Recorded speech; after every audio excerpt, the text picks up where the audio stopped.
Let's go! Thank God it's Friday!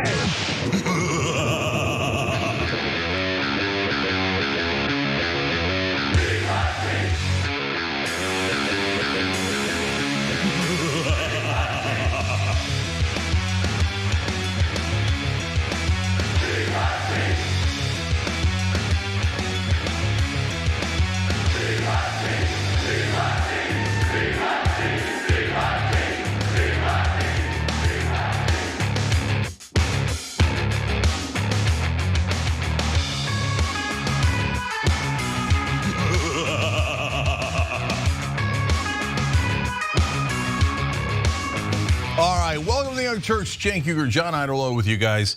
Tonight on the show, we're going to talk about how Israel is right about everything. Corporations are the best things in the world. They're the most American and patriotic things. And when they give money to politicians, it is for charity. And you should thank them from the bottom of your heart. And those beautiful politicians that represent us are in the middle of hearty debates to find out which Americans are correct and are doing an amazing job of keeping up the status quo, which is the most beautiful thing there is in the country. Oh, right, I'm playing a character of mainstream media anchor for Halloween. Okay, so happy Halloween, everyone. I wasn't sure where you were going with that, but I like it. Yeah. So I thought you were just saying whatever you need to not have the threat of deportation hanging over your head, lest you offend the regime. Yeah, but what's funny is that, like, they say that in slightly more coded language, and they mean it. Yeah, right. It's hilarious. And also horrifying. Okay, yeah. Anyways, lots of trick or treats today on the show. Cenk and John, obviously, here in the first hour. So the civil war within the Republican Party is now massive. Okay, so now the Heritage Foundation has joined Tucker Carlson, but has it? And the warfare is amazing. Trump's polling among the young craters. Unreal cratering. And I'm gonna explain to you guys why that's happening.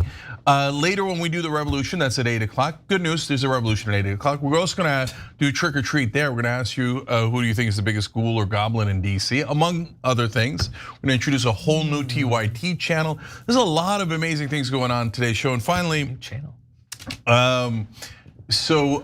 We also have a censor, an Israeli censor at Meta, Facebook, Instagram, etc., that just says it.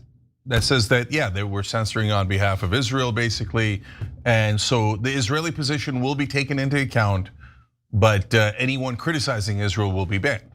So they're just saying it now. It's amazing, okay? So I guess she's an anti-Semite.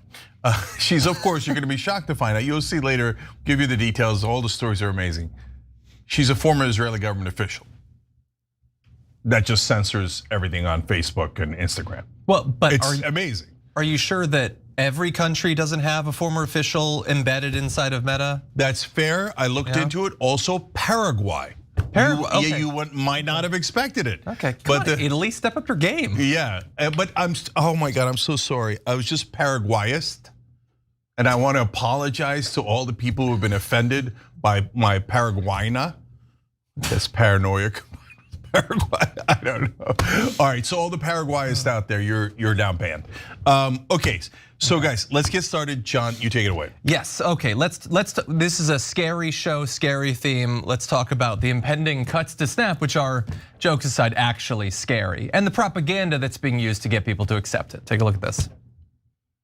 There are 42 million people in this country that need food stamps on a weekly basis. And we're saying people deliberately instead of Americans, because most of the people that are on food stamps aren't even from this country.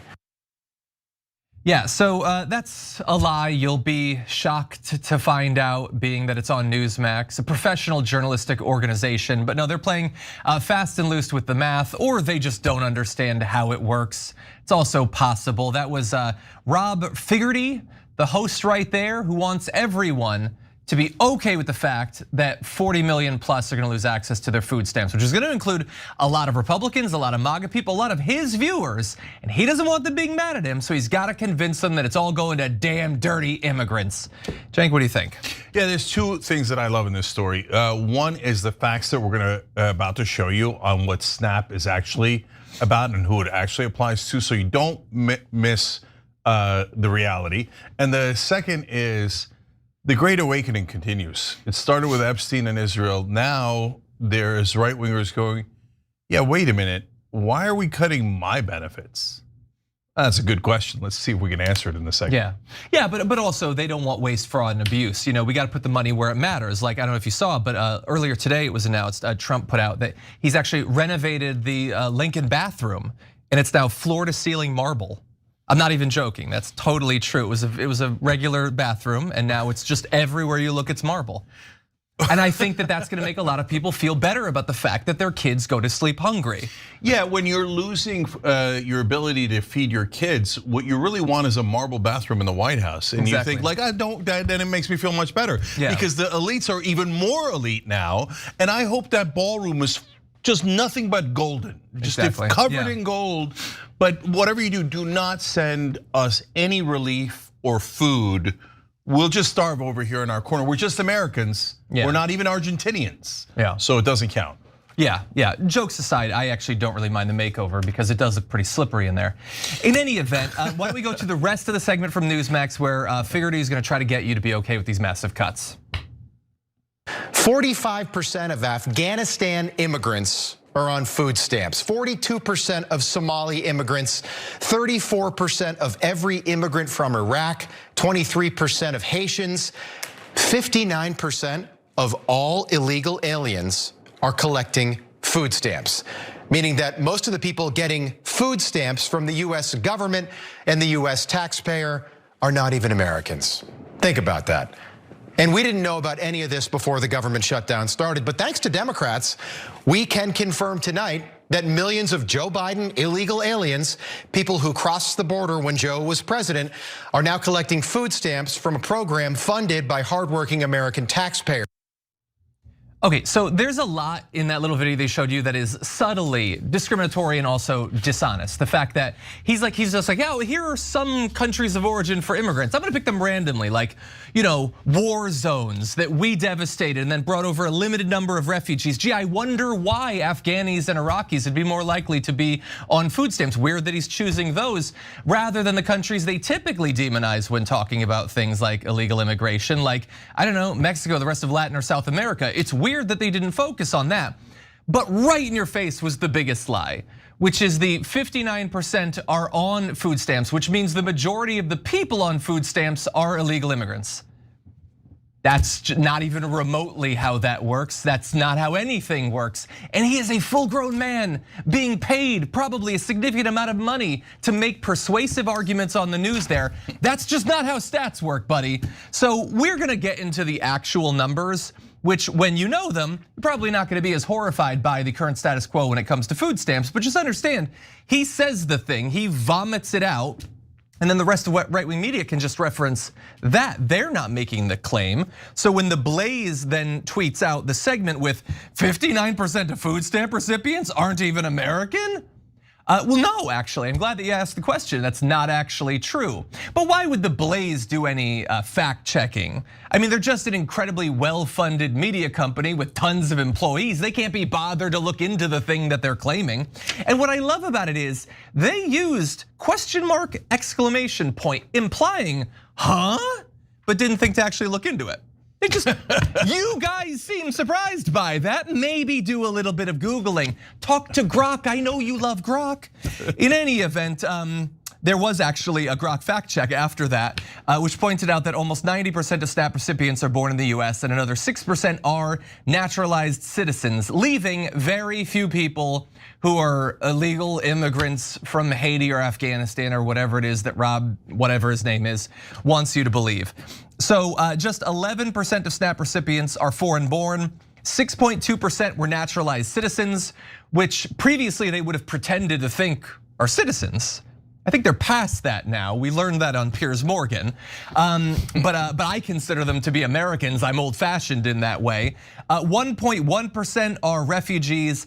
Another 3.3% are other non-citizens, including lawful permanent residents and other eligible non-citizens, leaving basically nobody who is someone who just leapt over the border wall and is now stealing money out of the pocket of the American taxpayer. That's what's actually going on, Cenk. Yeah, so if you're wondering what does eligible non-citizens means, it does mean someone who was a translator in Afghanistan for our troops that came over here, and whoa, look at that, he's not a millionaire. He was living in a valley in Afghanistan before, and so now he's here, and sometimes they need like a little bit of help for in the beginning until they get on their feet. So I'm gonna give you an example of that in a second.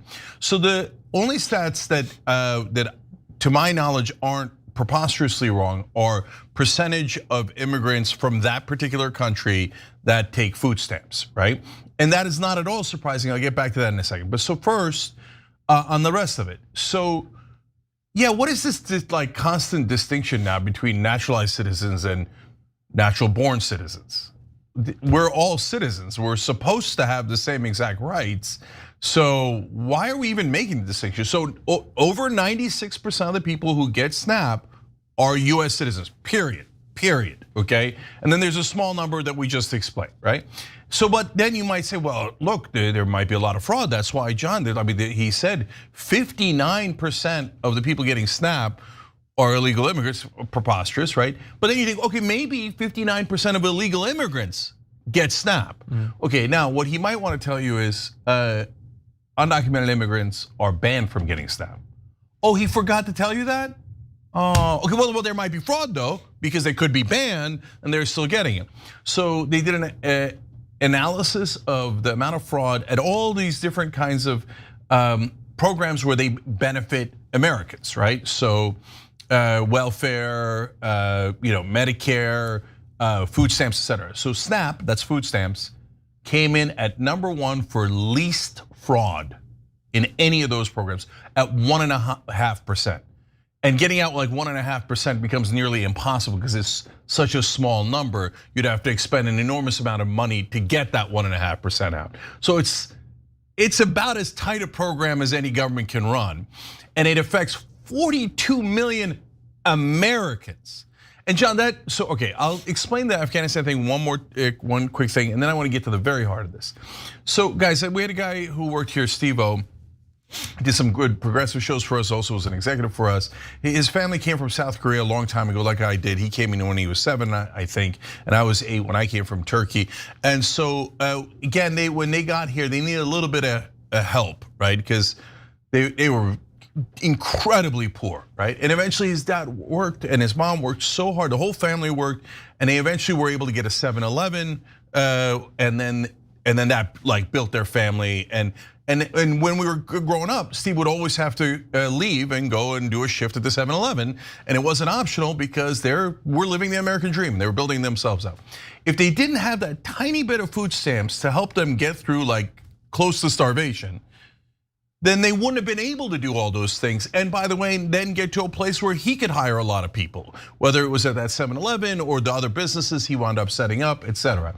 Because those handouts, those hand-ups, as Clinton used to call them, are really not handouts just for the sake of handing out. Like, oh, here's some charity. By the way, Jesus believed in charity. Charity is not a dirty word, right? But it's also to actually elevate people and elevate the economy overall in the long run. Okay, so it's none of this is evil as they're painting it. So now, John, to the heart of it, they don't want you to realize that they took over $4 trillion and gave it to the richest people in the country in the tax bill they just passed, right? And so they're gonna have to get that $4 trillion from somewhere. So they're gonna get it from the poorest Americans, the 42 million that need food assistance. They're like, oh great, we'll take it out of the mouth of babes, like literally snatch it away from hungry children. The main people that get SNAP, by the way, are children and people above the age of 60.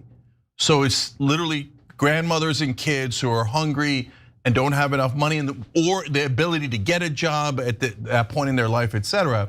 And they could either starve in the street or we could help them. And what administration after administration, in this case, the Republicans are way more guilty, okay? Say no, let's take it from the poor, let's take it from the middle class, and let's give to the very richest people. And why do they do that? Are they just like evil rich people? Well, some of them, yeah, okay, but mainly because those are their donors. And people that are on Snap don't have money to donate to scum politicians. So they're like, well, you haven't bribed me, so I'm gonna snatch the tiny amount of food you got in your hand and I'm gonna give it to billionaires.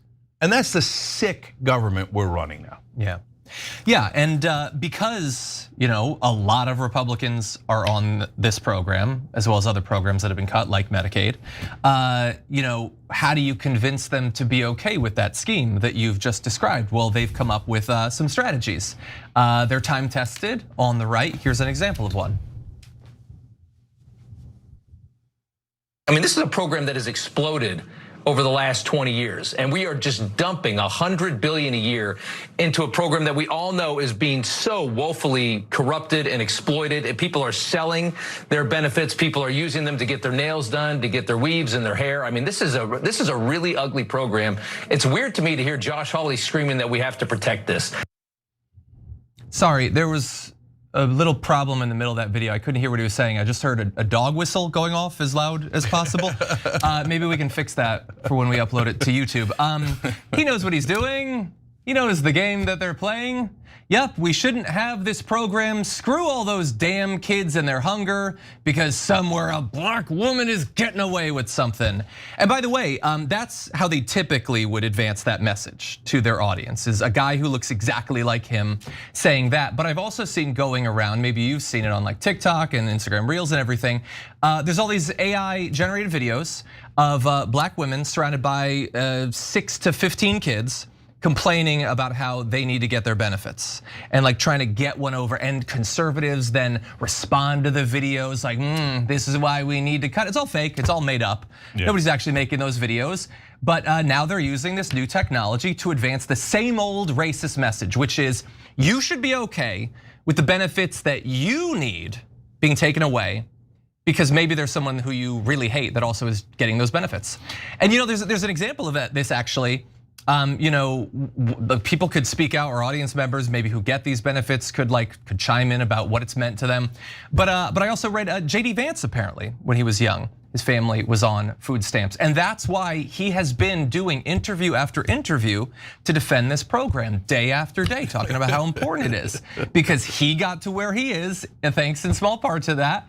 And now they're gonna cut it. Well, actually they already are. I mean, they're screwing us over now. Everybody remember, they cut 20% of food stamps out earlier this year in that bill that you were talking about. And it's not like they haven't done multiple rounds of cuts over the last decade. It's a regular thing. They have slashed it to the bone already. Yeah. So, John, to be fair, I got a weave the other day. I mean, it looks great. Thank you, I appreciate it. I think a lot of non-black folks get weaves. I don't know about weaves, but my sense is no. John might be right about that whistle, right? So, but guys, why are they doing that? And why are they? The AI is a great point because that is an organized campaign with money behind it, right? Oh, let's get you to hate black people and make you think that only black people get food stamps. But as one of our members on TYT.com pointed out, Funkin' for Fun said, a lot of Trumpers get SNAP. Who are they trying to fool, really? And that's the thing, guys. The rubber hits the road at some point. Like they can do all their AI stuff, and if you're like a rich Republican in the suburbs, you're gonna go to your country club and go, I do declare, I hear the food stamps are all going to black people for their hair and for the undocumented. It's a good thing we cut it so we can get more amenities at the course. Yeah, that might work with those guys, right? But if you're a Trump voter and all of a sudden they cut your food stamps and your kids are hungry, it's not gonna work. It's not gonna work. So that's why the economy is hurting Trump the most in the polls. Because maybe you could tell a story about how we had to invade Venezuela and kill the fishermen, and you get people to believe, oh, the Latino drug dealers, and maybe you could do that. But when the prices go up, you can't trick them. The prices actually went up, right? When you take away their benefits, you can't trick them that you actually took their benefits.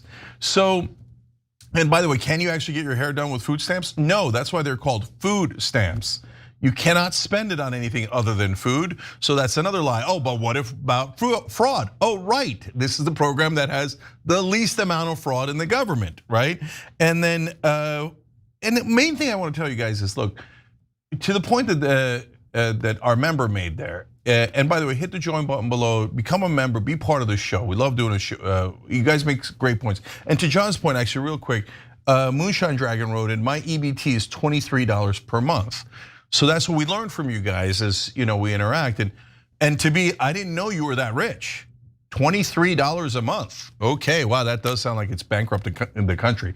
Anyways, so guys, instead of hating your fellow Americans, I'm not telling you to hate someone else. Just find out who's actually robbing you, right? You think the guy in a West Virginia holler who's getting food stamps for his kids is the one that rigged the system against you? Or by the way, a black a woman in the Bronx who is also your fellow American, who also has to feed her kids, you think she rigged the system? Or do you think maybe the incredibly wealthy donors rigged the system? Yeah, and by the way, again, right-wing hosts like Finnegan or Smitty or whatever the hell their names are, nobody cares. They'll be like, it's free money. It's not free money.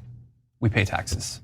The person in the holler, the woman in the Bronx, they all pay taxes. And it goes to that. And of course, many, many, many times as much goes to corporate subsidies that Newsmax was created to get you to not pay attention to. And so, by the way, it's not just the media. Representative Clay Higgins, he's saying basically, I don't want to go through the entire thing, but he's saying 22 million households get $4,200 per year. You could fill so many pantries with that. Any American who's been receiving $4,200 per year of free groceries, again, free, and does not have at least 1 month of grocery stock should never again receive SNAP because wow, stop smoking crack. And he chose which drug to reference there totally at random. It wasn't a conscious choice or a strategy or anything. By the way, the reality is that the average SNAP benefit is $6.20 per person per day. Is that even a Big Mac? I don't even know anymore, but that's supposed to get you by $6.20 per person per day. Do you know how much Representative Clay Higgins gets to spend every day in DC on food? $79 per day, that's 12 times as much. I guess he's got a bigger appetite though. But I think we should go to his apartment, check his pantry. He better be saving half of each one of those meals or else he never gets it again, that's what I say. Or maybe he's using it for crack. Maybe, I don't know, it seems to be on his mind, I'm not sure. And so a lot of people consider this utterly heartless and inhumane and not just commies and libs. Bruno Pereira is the chair of the New Jersey Libertarian Party who tweeted, during COVID, I was spending $200 a week for baby formula. That's over $10,000 a year. So what the hell are you talking about $4,200 as if it's a lot? When was the last time you went grocery shopping?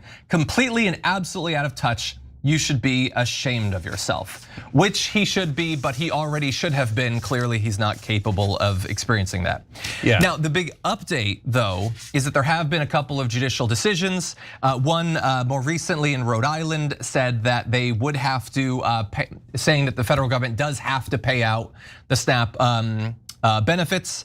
And so there was a previous one that was requiring that by Monday, the Trump administration sort of provide some additional information about why it is that they can't. So now there's been a couple of different cases, including one where the judge is just saying, you have to pay this out. And obviously they're not gonna wanna do that. So this sets up another battle between the executive and the judiciary. Yeah, so my last point, sir. Josh Hawley's trying to be a populist. That's why you mentioned him earlier. He's saying, yeah, maybe we should actually pay the SNAP benefits, right? Because why? He's trying to get actual votes, and the Republicans are so mad at him. They're mad at Marjorie Taylor Greene and Tom Massey on other issues, but also on some of the government shutdown things that Marjorie Taylor Greene has been saying. Why? Because they're like, well, you just shut up already. We have this beautiful system where we rob everybody for our donors. What are you blabbing about with the frickin' voters? And Hawley's like, yeah, but they're also our donors. And why is Hawley doing that? Because he's a good guy? No, because he stopped taking corporate PAC money. So he's now going populist as a strategy, but I'll take it. I wish they would all go populist as a strategy.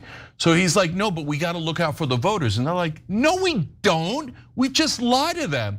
And the real problem, and by the way, I got this on the Democratic side. The real problem isn't that the Democratic politicians aren't delivering. The real problem is you're telling people that the Democratic politicians aren't delivering. So that's exactly what they're saying to Josh Hawley. No, the problem isn't that we're robbing them. The problem is that you're beginning to let them know that we're robbing them. Yeah. And so that's creating the conflict. And finally, online, mainly MAGA is still like holding on, going, no, I think this is good. This is my rough sense of it, right? But a bunch of them are breaking and going, wait, why is this good? Why did we give $40 billion to Argentina, but we can't feed our poor? Yeah. So now Argentina is going to feed their poor, and of course Israel's all covered to the end of time, et cetera, and all the corporations, and everybody's fine except Americans. Exactly. Yeah.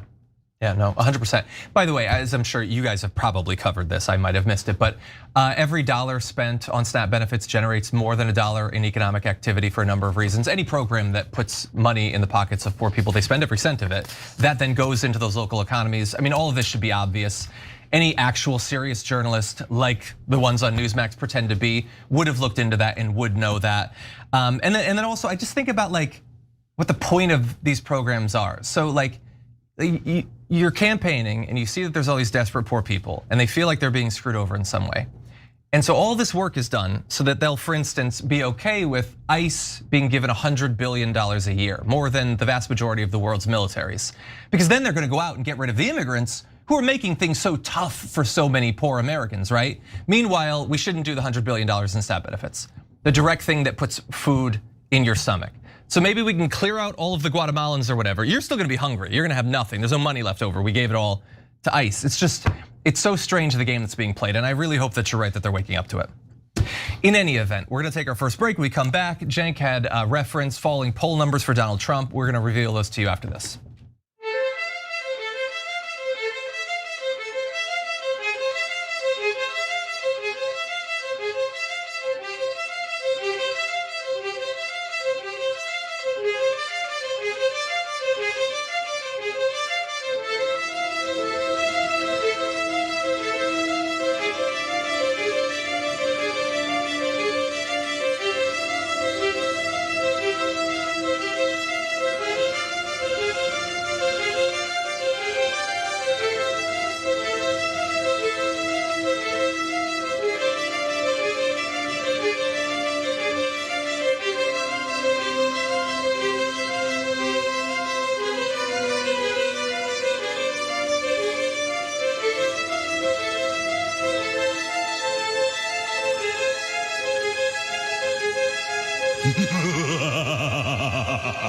All right, guys, so I'm gonna read blind a little bit here from Super Chat. Rose Turner writes in, during the pandemic, there was an average waste of $6 million worth of food a day because people weren't going to the bars and restaurants.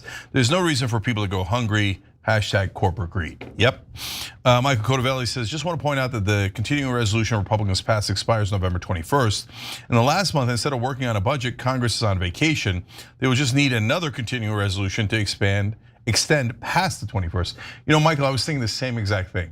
I'm like, all of this is to get it to November 21st. What are you gonna do after that? We're just gonna have another fight just like this. Because they don't mind the government being shut down. They're like, we already gave away everything to the rich before we shut the government down. So the rest we don't want to give to you anyway. Stock market ain't hurting. Right. Yeah, so as long as the stock market's not hurt, they don't give a damn at all. It's nothing but a robbery. Schrodinger's Dragon says, great outfits, Cenk and John, but it's Halloween, and where's the costumes and candy?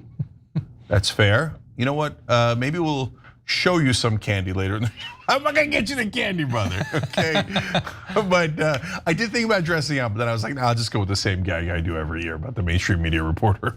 Oh, I went as my daughter was a witch, so I was her cat. And I just thought that would trigger way too many right-wingers if they saw a full-grown man dressed as a furry, basically. Confirm all of their worst conspiracy theories. Where's the kitty litter? We know it's somewhere around here. Imagine we had it here at TYT. Well, the furries do love Anna, so that's an old school one. Jan B says, Cenk, you're just covering up the reinstatement of the Ottoman Empire. Oh no, I've been caught. Deb Long says, happy Halloween weekend, Cenk. And John, thank you, Deb, you too. Kraken Engineer on YouTube membership says, my elderly disabled uncle gets $41 EBT a month. He relies on food banks to actually get enough food for himself. He sounds like he's the real problem in America and not the corporate billionaires who are getting $35 billion in subsidies every year. Zen Chillin says, what possible level of abuse in any program, let alone this one, could be as much as the tax cuts going to the top 1%? Nothing.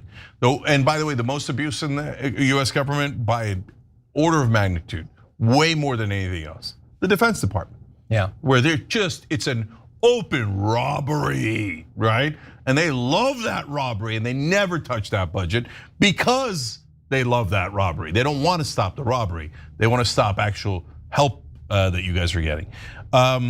So Jen says, I'm a poor lady in the project, so you know what I didn't do? I'm not popping out kids left and right and center. So let's stop the madness.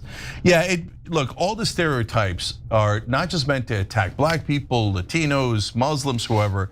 They're meant to deflect your attention from the real culprits, who are the incredibly wealthy donors who are buying off all our politicians. And we're the collateral damage in that sick game. All right, we'll be right back, guys.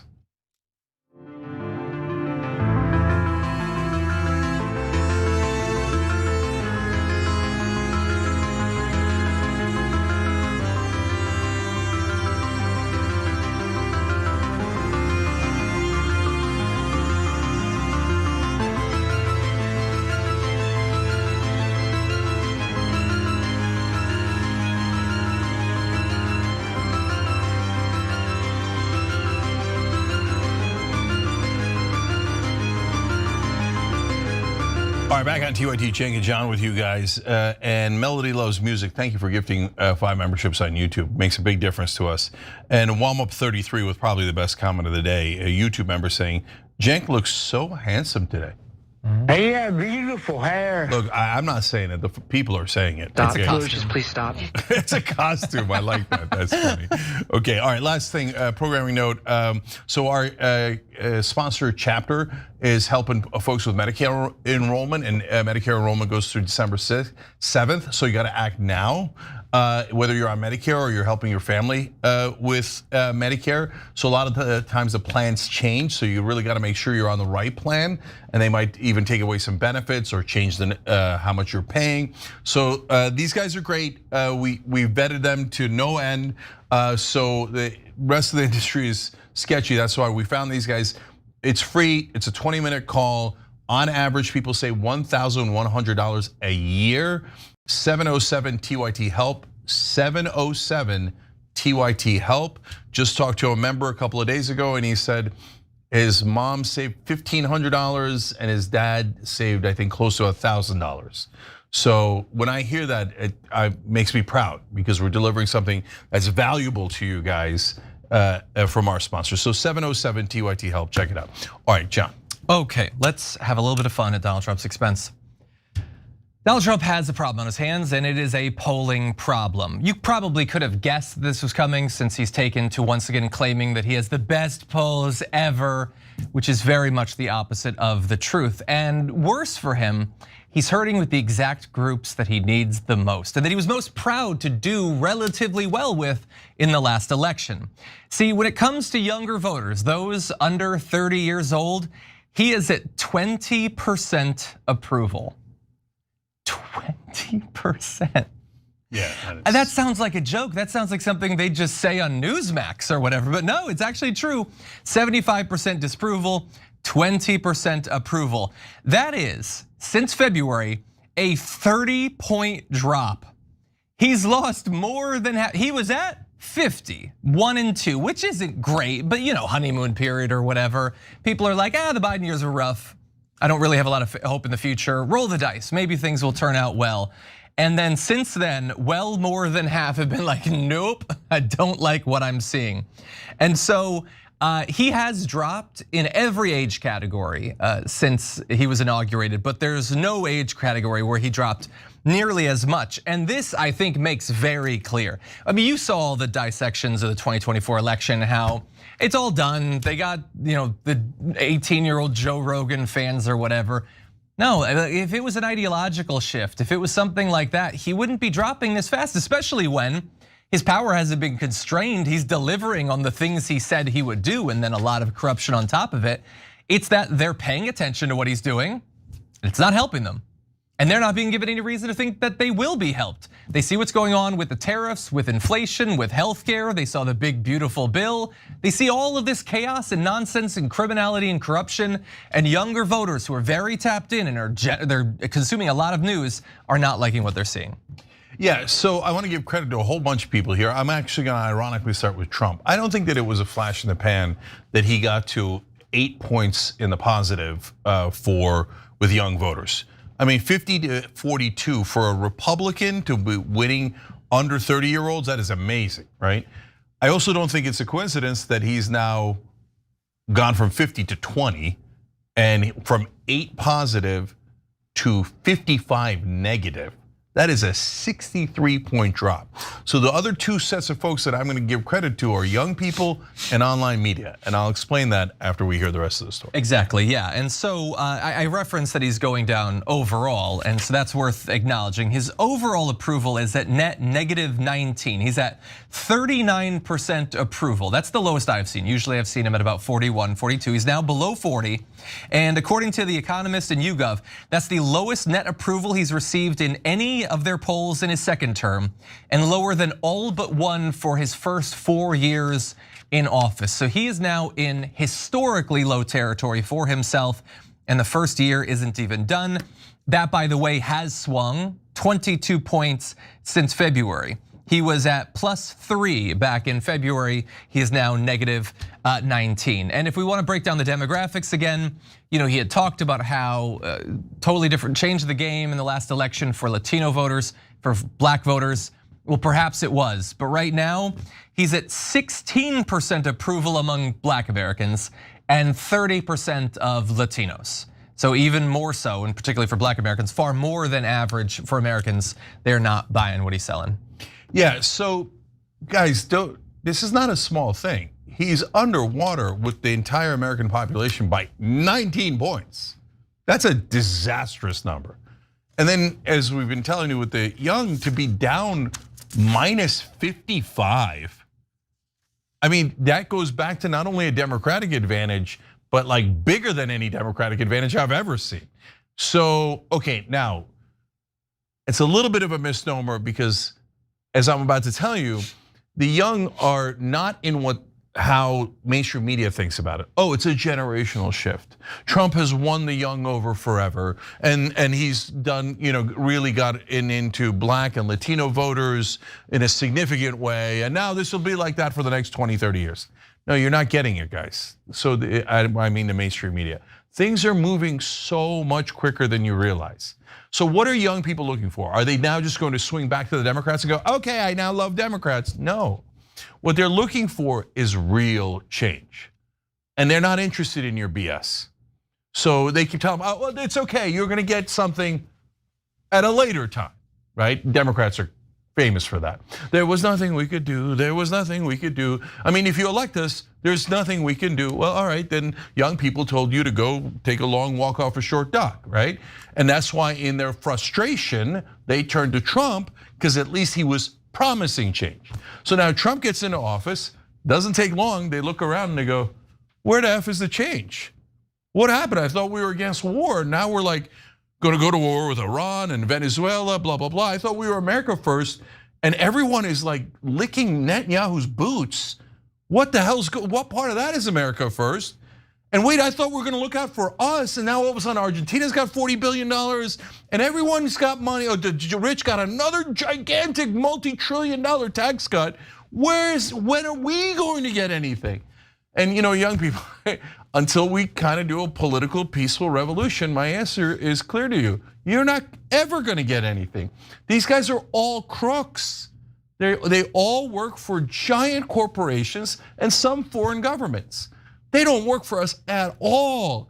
The donor class has been robbing us, not just now, for about 50 years straight. And the worst thugs of all are mainstream media, who hide that fact from you. Their whole job is to make sure you don't see it. They're like, no, donors. Like, how can you not be furious with the donors? How could you be in the news business and not understand, oh, right, it looks like the politicians do what the donors want nearly 100% of the time. That's complicated, you couldn't solve that. So now the good news, online media is destroying mainstream media. And before they're like, oh, this online media has disreputable people. They're not as serious as Jake Tapper, who's so serious he'll look down his nose at you and go, you don't deserve anything. The status quo is great, okay? No, it's not. The status quo is deep, utter corruption that you're hiding from everyone. Well, guess what? You're caught, okay? Yeah. Online media is infinitely better than mainstream media, and we caught you sons of bitches. So now, you know how many people under the age of 30 are watching television? Zero, none, zero. So why did they flip so much? Because they weren't brainwashed by mainstream media. They're not watching mainstream media, and that's why traditional media and politicians are so mad right now. They're like, get back to the brainwashing machine. We set up this beautiful machine, it's called a television set, and we scrub your brains clean. Oh, once the rich get it, they'll trickle all over you. Oh yeah, 40 years later, don't worry. No, we give everything to the rich, we give everything to corporations and other governments, and then they trickle on you, and you should celebrate that. No, brothers and sisters, you're caught, mother effers. So what you're seeing for under 30 now is soon gonna be the whole country. It's gonna be under 45, then under 55, and so nighty-night mainstream media and all these corrupt politicians. Yeah. So Trump, you thought you had to be, oh yeah, the younger on my side. Are they? They already left the building, you didn't even realize it. Yeah. I think you're definitely right, Reed, right now. I hope that going forward it works that way. I harbor a lot of fears about the weaponization of algorithms and AI, and we'll see. But so far, I find this to be like, it's one thing that no matter how wildly unpopular he grows, he still will do anything he wants. All that like prior talk of like whether you have a mandate or not. He's so far beyond that, almost to his credit.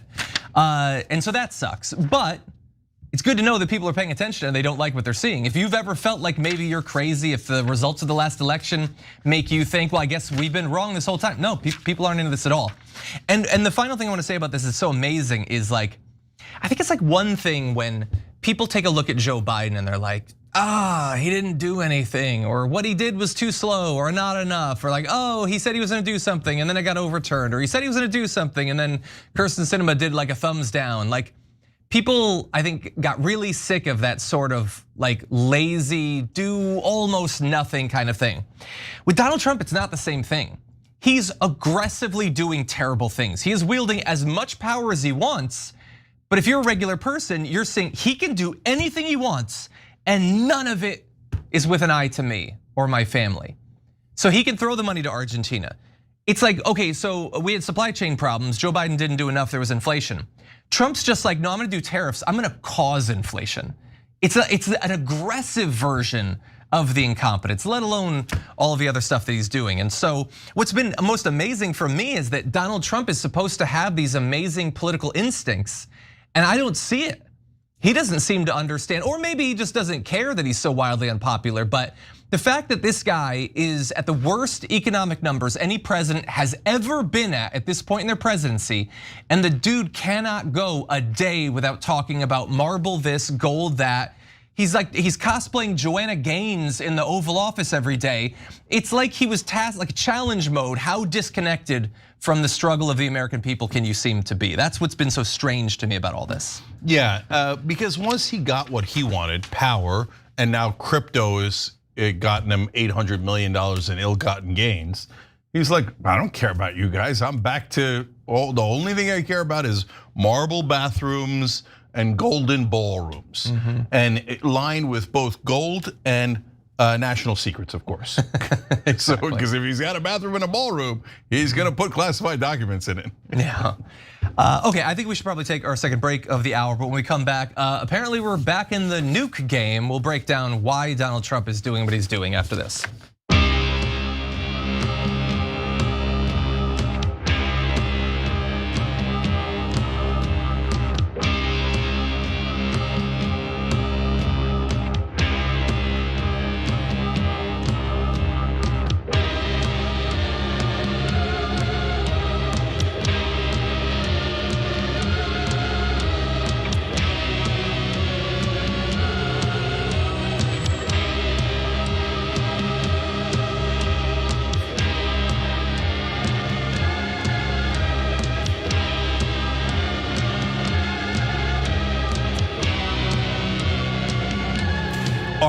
So many good comments, hard to get to them all. All right, let's go to Super Chat. Chrome Chinchiller says, on behalf of the Palestinians, ICC, don't just consider arrest warrants, demand ultimate accountability for Netanyahu's role in the Gaza's devastation. The world has enough witnessing a war against civilians. US enablers, government bankrolling this destruction.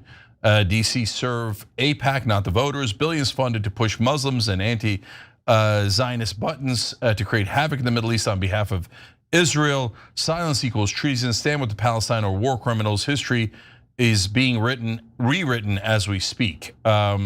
So look, if there was any justice in the world, of course Netanyahu would be arrested for war crimes and would spend the rest of his life in prison.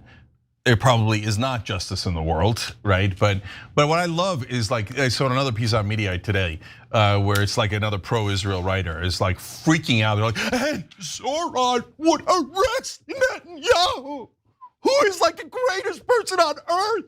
What a terrible anti-Semite. Just because he does one genocide against this useless and irrelevant Palestinians, now all of a sudden he's gonna get arrested? No. Of course, Israelis are above the law. And you see, that's why I'm fighting against bigotry. No, it seems like you're fighting for bigotry.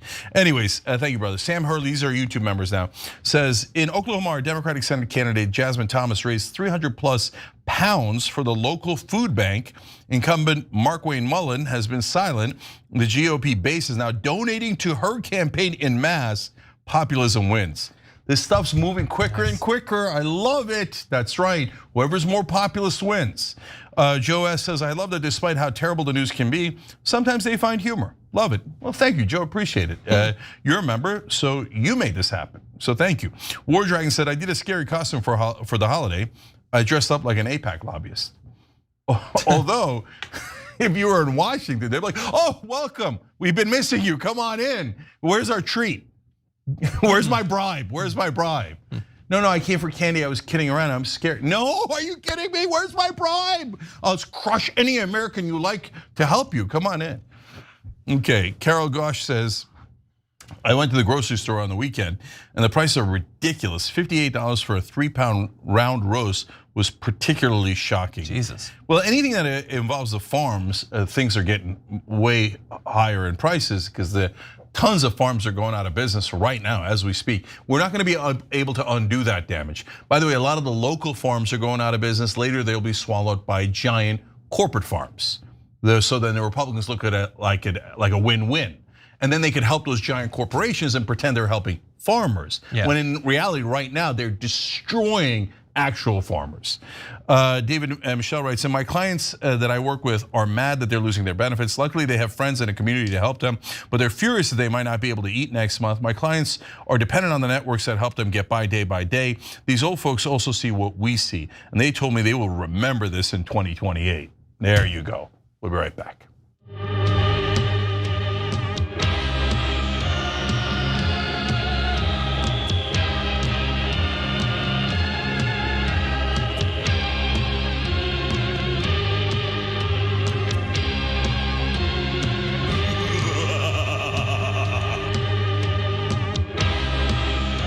All right, back on TYT, Jenkin, John with you guys. Also, Siberia Kovonik, thanks for joining by hitting the join button below on YouTube. Of course, everybody, you can join through tyt.com/join. We appreciate it, it makes a big difference to us. Lastly, Faye Scott Smith, who's a YouTube member, said, from the river to the sea, America will be free. I love that chant. All right, John. Okay, let's jump into this. We have more nuclear weapons than anybody. We don't do testing. We've halted it many years ago. But with others doing testing, I think it's appropriate that we do also. Any details around the testing, sir? Like where, when? It'll be announced. You know, we have test sites. It'll be announced. So Donald Trump has announced, and this is a big thing, that for the first time in literally decades, the United States supposedly will begin nuclear testing once again. And importantly, he decided to announce this on Truth Social right before meeting with the leader of China. Cenk, what do you think? Yeah, so there's one thing we needed was more nukes. And for a guy who promised to be anti-war, I'm really glad he's getting our nukes ready. as we have Venezuela surrounded, and we've already attacked Iran, and India and Pakistan almost went to nuclear war a little while ago. So I'm glad that war thing is totally done with. Exactly. Okay. Yeah, and the best thing about it is that developing and building more nuclear weapons is super cheap too. So that's going to be awesome. Nobody's going to make a buttload off of this. In any event, here was the initial announcement on Truth Social.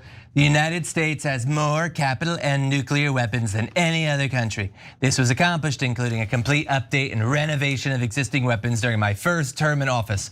Let's pause for a second. All of that would seem to indicate that we in fact do not need to do more nuclear testing. Evidently, we already have an overwhelming stockpile that has been recently updated. But we're gonna spend a couple $100 billion on it anyway.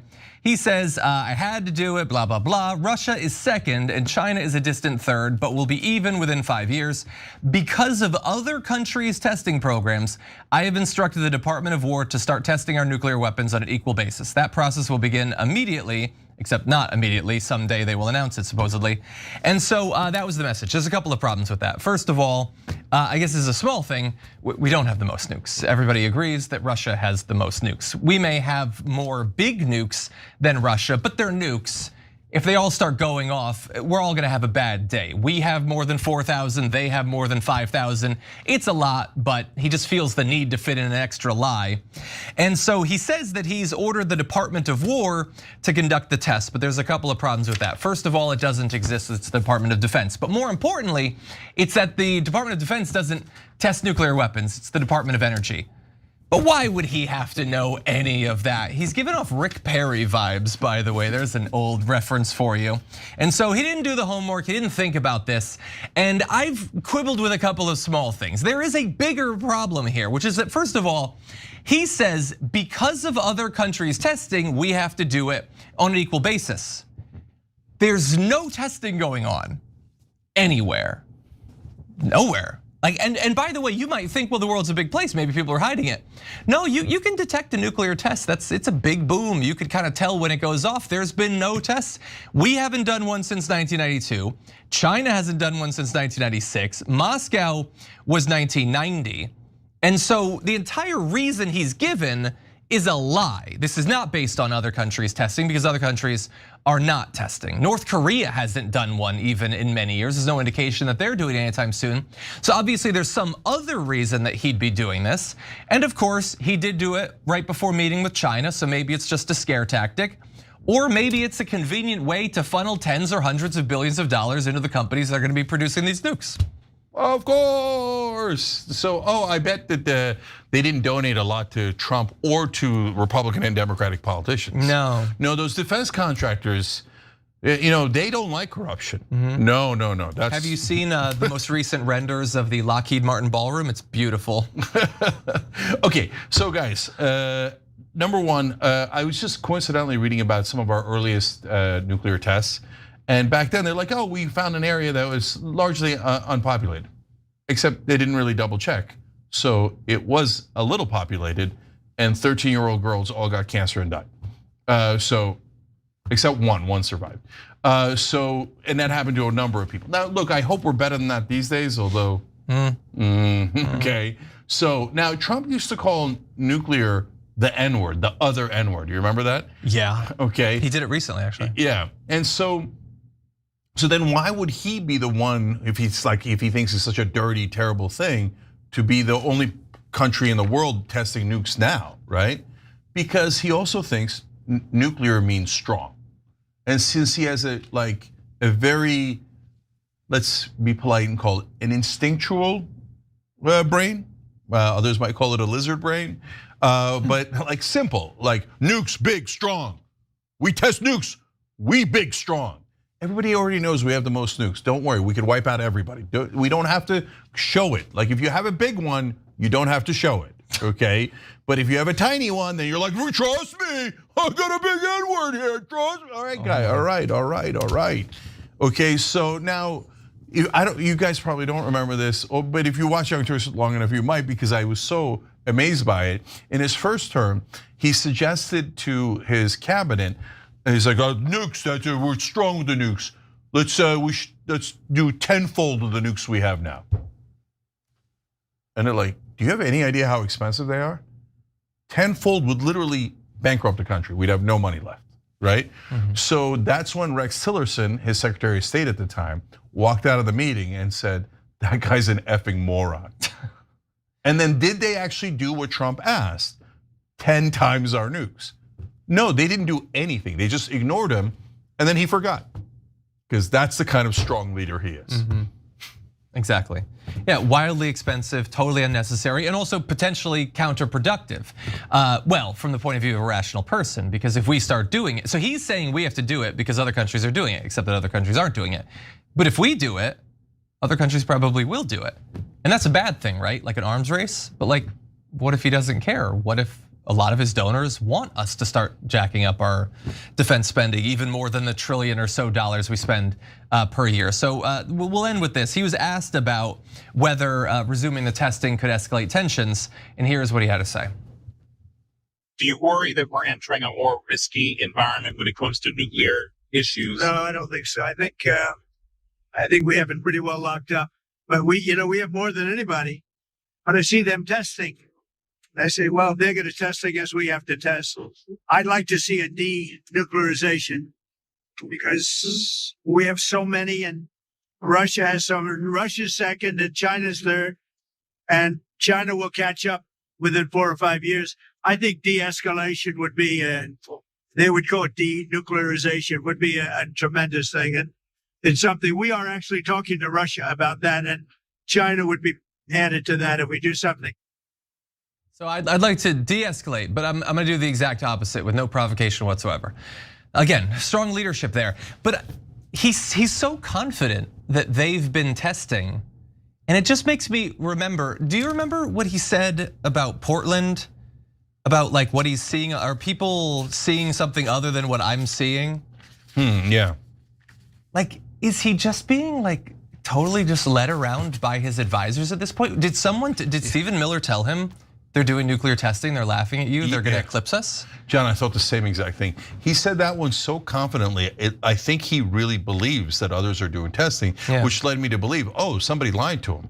Or maybe a group of people inside the White House lied to him about how they're doing testing. Because Trump can't help himself. He's just gonna say what's the top of his mind. So if he thought they're not really doing testing, he'd be like, well, they're all doing the testing. I mean, they're not, but they are, right? Like he always accidentally tells you what he's thinking. So the way that he said that, John and I had the same thought independently. Oh, somebody lied to him. Yeah. And so then that made me much more worried, because why are they lying to him?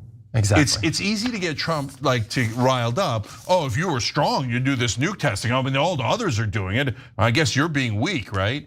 But what is their agenda for testing those nukes? Who are they trying to intimidate, scare? Which war are they trying to win without using the nukes, but threatening the nukes? So, and the fact that the president has no earthly idea what's actually happening in the world is also deeply problematic. Yeah, I hope that in a couple of years, Jake Tapper writes a book about this, gets to the bottom of it. In any event, why don't we do at least a quick version of this? It is Halloween, so let's talk a little bit about Halloween and how dark it could get. Take a look. It is that way. The border is that way. You're violating federal orders right now. You are not wanted in our city. You're not wanted in our neighborhood. I don't understand how you could think this way, man. You're scaring the children. I've sent a letter to Kristi Noem and to the Department of Homeland Security leadership asking them to pause all of their federal agent operations for the entirety of the Halloween weekend. Give the children and the families of Illinois a break. That is, of course, Illinois Governor J.B. Pritzker begging the government to just take one day off the brutality and the repression so that kids could have their Halloween. And the reason he had to do that is because, as you saw in that video, Border Patrol agents had disrupted and deployed tear gas at a gathering of kids that were gonna be doing a Halloween parade earlier this week. So he's hoping maybe if he asks nicely, they'll let us live our goddamn lives for one day. But I don't know how optimistic I am, Cenk. What do you think? Yeah, so I remember when Trump was running and he said, look, the main thing I want to do with ICE is scare the living crap out of American kids. Okay, to be fair to him, maybe he thinks this will add to Halloween. You like trick or treat? I'll send actual masked men to come and kidnap people in your neighborhood and throw smoke bombs and trick or treat. Okay, so we got a poll on this that I want to tell you about in a second, and I want to give you the details of how they're coming after our Halloween at this point. And then I want to talk about what terrors they're going to have for Thanksgiving. Oh my God, jeez. He again asked very nicely. Why don't we jump to our third video so we can get the actual response from Kristi Noem about JB Pritzker's request there. Do you have any plans to alter activity tomorrow on that day? No, we're going to be out on the streets in full force and increase our activities to make sure kids are safe. Every day in Chicago, we're arresting murderers, child pedophiles, those who have perpetuated assault and pornography against children. We're going to be out there to make sure that they can be safe, enjoy the holidays, spend some time with their families and their neighbors and their communities, and they don't have to be the victim of a crime because of these illegal aliens that are in our country victimizing them. Yeah, so very Orwellian there. They're specifically saying we're being brutalized. Your Border Patrol and ICE are doing this, and she's like, no, we're gonna keep doing it, and then the immigrants won't get you or whatever. And I don't know that I was ever optimistic that anyone in the Trump administration would have been okay with JB Pritzker's request, but I thought at least with Kristi Noem, she's such a fan of putting on costumes. I thought she'd be more of a pro-Halloween sort of person, but unfortunately not. Yeah, no, she did once for fun. She had someone dressed as a dog, and then she shot him in a. Okay, I'm kidding. No one dressed as a dog. She shot an actual dog, which is actually true. Dark humor, right? Jesus. Anyways, so look, I get it. You thought that this thing of like scaring everyone to no end at every time. Oh, we're picking up murderers and child pedophiles. Yeah, but when you did that in the beginning, and you actually did. Right, your numbers were really high, and that's what the American people did vote for. Now, we know you got those guys already. We know you're not going after them anymore. We know you're going after, yes, people who are undocumented, generally speaking, but that have been here for 20, 30 years. You're like getting them out of their workplace and their homes, etc. And on top of that, you're also arresting a bunch of American citizens by accident because they're Latino. And so, we covered this earlier in the week in Chicago. Yeah, the ICE is throwing tear gas in neighborhoods. Yeah, they dragged out a 67-year-old American guy, kicked the crap out of him, broke 6 of his ribs. Jesus. So, and why are they doing this to Chicago?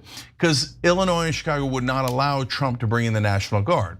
He wanted to bring in the National Guard. They wouldn't let him to death. So I'm going to punish Chicago. No, Chicago is an American city.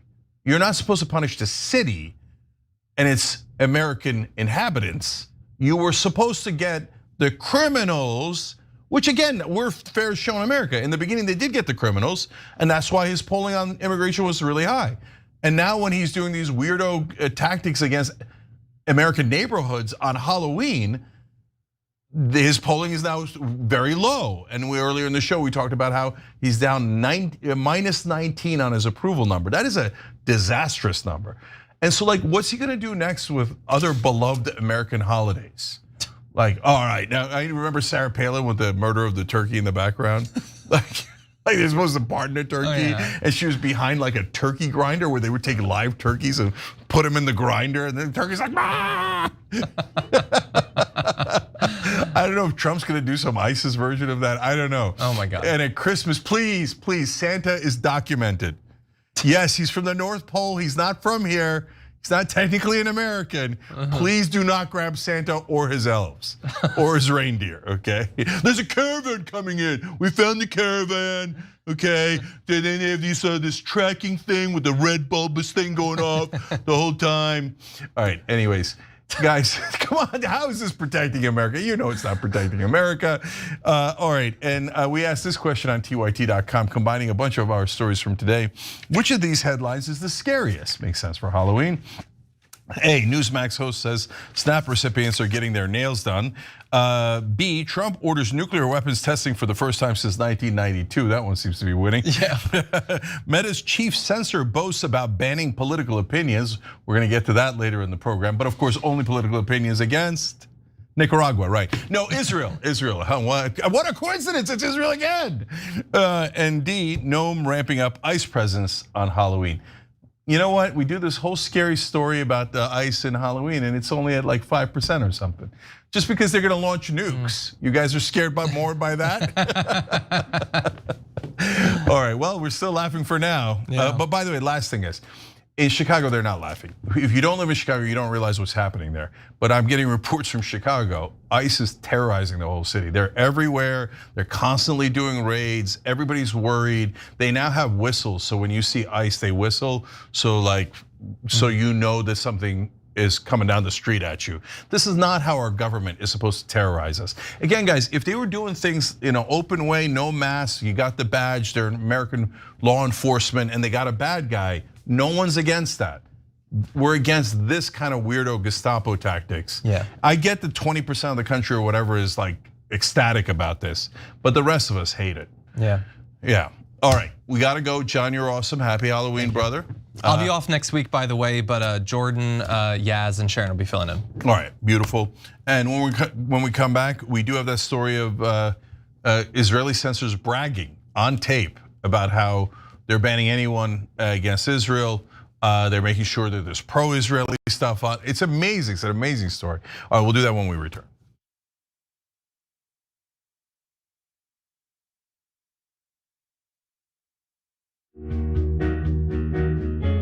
Our audience has given us everything, so we couldn't be more connected. When we first started, people would start giving us directions and say, okay, the mics are too large, move them. Turn them into lav mics. I mean, they were incredible. And then one guy walked in and gave us a really expensive switcher and said, you guys need this, and walked out. Okay, it's amazing. They helped us build a studio. They did a $2 million funding campaign for us. And so they really are us. We do this show together to the point where some of our hosts are even former listeners.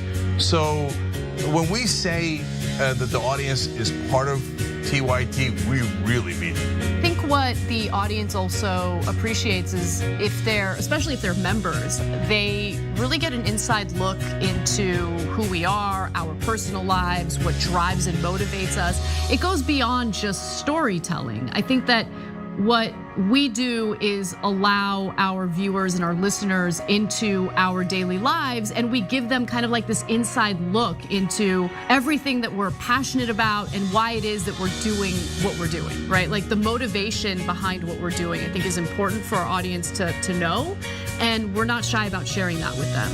And it's different from what people typically see in legacy media outlets where everything is kind of dry and robotic and there's really no personality or authenticity that comes along with it. Oftentimes when we're doing the show, I don't really think of it as me telling them stories. I think of it as us having a mutual respect and conversation with one another.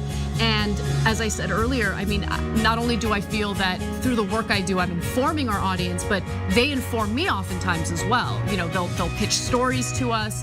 They'll tell us, you know, a certain perspective or angle to a story that we might have missed. And I love it.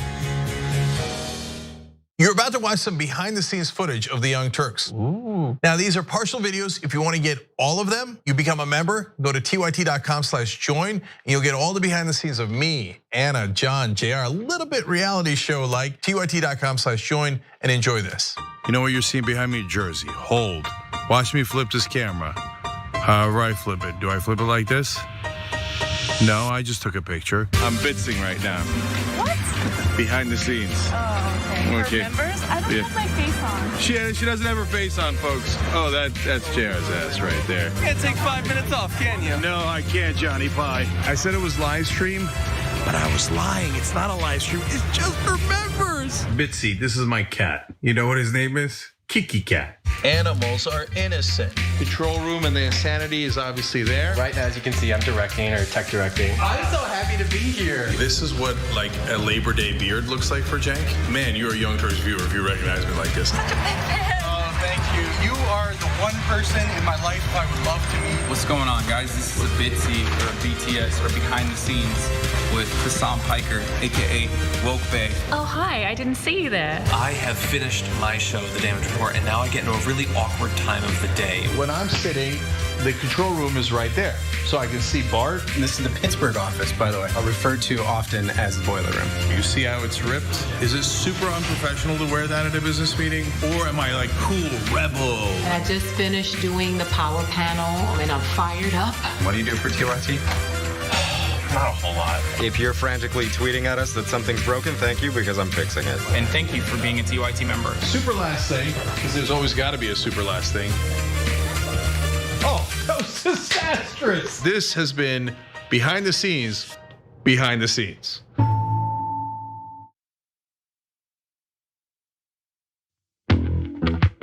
I'll haunt your dreams.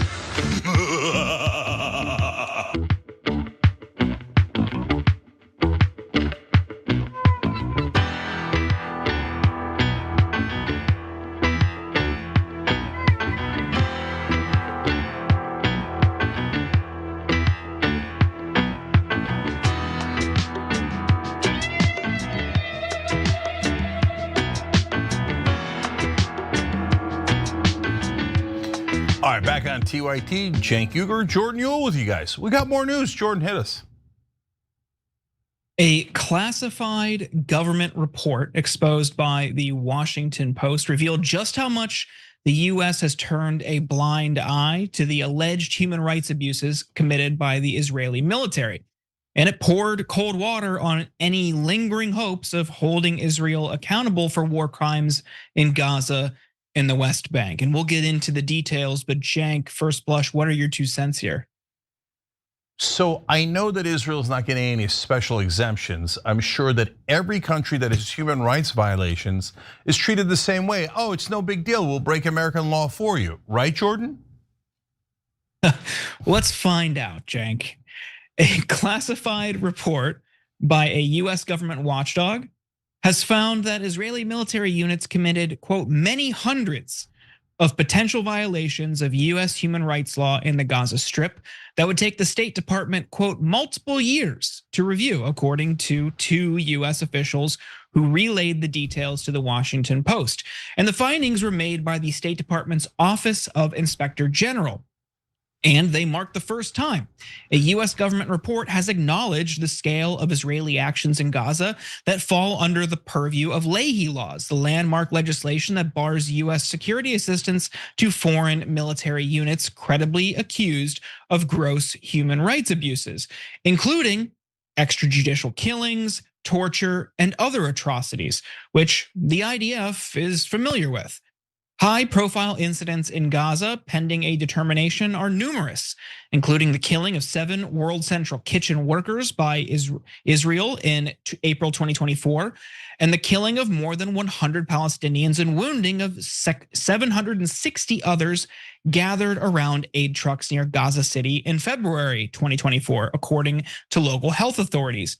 But even if those incidents are eventually scrutinized by a US government, the review process for assessing alleged human rights abuses intentionally advantages Israel over other countries facing similar accusations.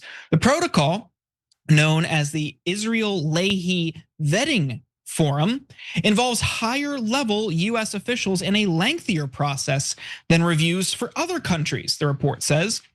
Under normal vetting, a single objection from an official is sufficient to withhold assistance from a military unit, said Josh Paul, a former State Department official. For Israel, a US working group must, quote, come to a consensus on whether a gross violation of human rights has occurred, Paul said. So who's in that working group? It includes representatives of the US Embassy in Jerusalem and the Bureau of Near Eastern Affairs, both of which, quote, often advocate for Israel within the US system, according to the Washington Post. But that's not all. The Israeli government is then consulted on the incident and asked if it has taken any actions to address the matter. If the group finds that a unit has committed a gross violation of human rights, it can recommend that unit be found ineligible for US assistance. The Secretary of State then must approve the finding of ineligibility. Now, just a reminder that our Secretary of State is Marco Rubio, one of the administration's biggest defenders of Israel. He has received over $1 million from AIPAC in his political career. And unsurprisingly, this review system has led to zero accountability for Israel. Paul, the former State Department official, says, to date, the US has not withheld any assistance to any Israeli unit, despite clear evidence. Cenk, are you surprised? Okay, so look, they say Israel controlling American government is a trope. So are we not allowed to state facts? So should I just shut up for the rest of this video because we're not allowed to say the things that are true? I mean, it's in the Washington Post, they're not hiding it. And by the way, this is not just about Trump. Anthony Blinken is a guy under, of course, Secretary of State for Biden, who said no, Israel gets a special exception. Even though they have violated this law, and we went through this entire laborious process, gave them exception after exception, Blinken just killed the report. And he's like, no, I don't care. Did you know that Anthony Blinken used to consult for the Israelis before working for Biden? He got all that money and he loves Israel, but wild coincidence. Did you know that AIPAC is the #1 donor to Joe Biden throughout his entire political career? Wild coincidence. No, this has nothing to do, mainstream media will tell you, you only think that being the top donor to a politician affects that politician if you hate Jews. Well, what if the donor is not Jewish? What if the donor is an oil company? Nope, you still hate Jews. What is this? This is insanity, right? So for Trump and Rubio got $1 million from the Israeli lobby, but that's just like the tip of the iceberg. We covered that Larry Ellison gave him $5 million in a super PAC after he promised to serve Israel. So, and Ellison, the head of Oracle, now the head of TikTok and the head of CBS, et cetera, back then in 2016 when Rubio was running for Trump, wrote a letter to the Israeli ambassador. Rubio has been approved and I've sent him a $5 million check to his super PAC. I mean, it's brazen. They just totally buying our politics. Don't say it, don't know. The $5 million was for charity after he got pro-Israel stamped on his forehead, right? But don't look, don't say, don't. Remember, Israel, you cannot criticize Israel. And that's why they don't control us, okay? So, and of course, Trump has gotten $337 million from one Israeli family, the Adelsons. Yes, Miriam Adelson is literally an Israeli. She's also an American, but she has asked for nothing for America, nothing for our citizens. All she's asked for is for Israel, and of course the Adelson family and their deep corruption to make those problems go away, make their taxes go away, et cetera. And Trump has delivered in spades for them. Shh, you're not allowed to say it. You're not allowed to say it, okay? So, but here's our State Department saying it. We're not saying it. The State Department is saying only Israel gets this exemption. Every other country must follow the rules and must not commit human rights abuses. Well, then they say, well, that's not because Israel has given money to all of our corrupt politicians. No. It's because they're a special ally. First of all, what does that mean? That's just a thing you made up, okay? All right, then secondly, well, the UK is arguably a special ally, and they're in a sense our oldest ally. Canada is obviously a special ally. They're our closest ally historically forever and ever. How about the second largest military in NATO that actually protects us in so many different ways? Oh, that's Turkey. So they're in a sense, they actually protect us as opposed to Israel, which gets us into more wars, more trouble, creates more enemies for us. But so do the Canadians, the British, et cetera, do they get any special exemptions? No, special ally doesn't matter at all for any other country. If you commit any human rights abuses, we're gonna come down like a ton of bricks on you. But if it's Israel, sorry, hold on. First, I gotta go check the Israelis. Hey, beloved Israel, may we please sanction you? No, I'm sorry. No, please, I still want the money. I beg you, I still want the money. American voters. American voters, like anybody cares. Oh, no, by the way, you all hate Jews now. Because you know the facts, and the facts say that Israel is definitely getting a special exception after they have definitely legally bribed all of our politicians. Okay, so anyway, you get it. Nobody hates Jews, okay? This has nothing to do with Jewish Americans. And Jewish Americans didn't ask for this. It's pro-Israeli radicals that have totally captured our government. And if this is a spectacular example of us being occupied, our government is occupied. If I would find every Israeli loyalist, I mean, here it's easy. The Jerusalem office that is preventing us from holding Israel accountable. They obviously work for Israel. They say they're the US office in Israel. They're not. They're preventing us from accountability towards Israel. So they're traitors, and they should.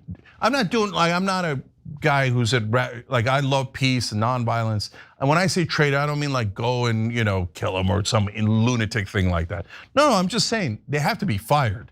I mean, at a minimum, you fire traitors, right? At a minimum, if you're representing a different country when you're supposed to be representing us, I don't know what you are if you're not a traitor. And what is this crazy thing, Jordan, where we ask permission of Israel whether we should sanction them for their human rights abuses? Did we ask Saddam Hussein before we sanctioned him? Did we ask the Ayatollah before we sanctioned him? No, we're only asking Israel, but shh, don't say it, don't say it. Mainstream media's job is not to tell you the truth. Their job is to accuse you of being a hateful person if you state the truth. But to be fair, Washington Post, nice job, credit where credit is due.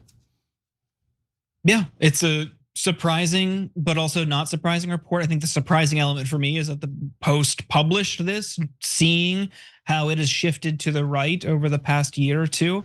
But I guess good on them. Now, what do we take from this? Like you said, they get to play by a different set of rules. And when you see how they respond to allegations about the Israeli military, it's reminiscent of like the FBI's COINTELPRO program to infiltrate, discredit, gum up the works organizations on the left. It's bog it down in subcommittees or meetings or working groups, knowing they'll never find consensus because they're going to fill those entities, those organizations, or those working groups with people who are sympathetic to Israel, or even just one. If they can't find a consensus, Israel's off the hook.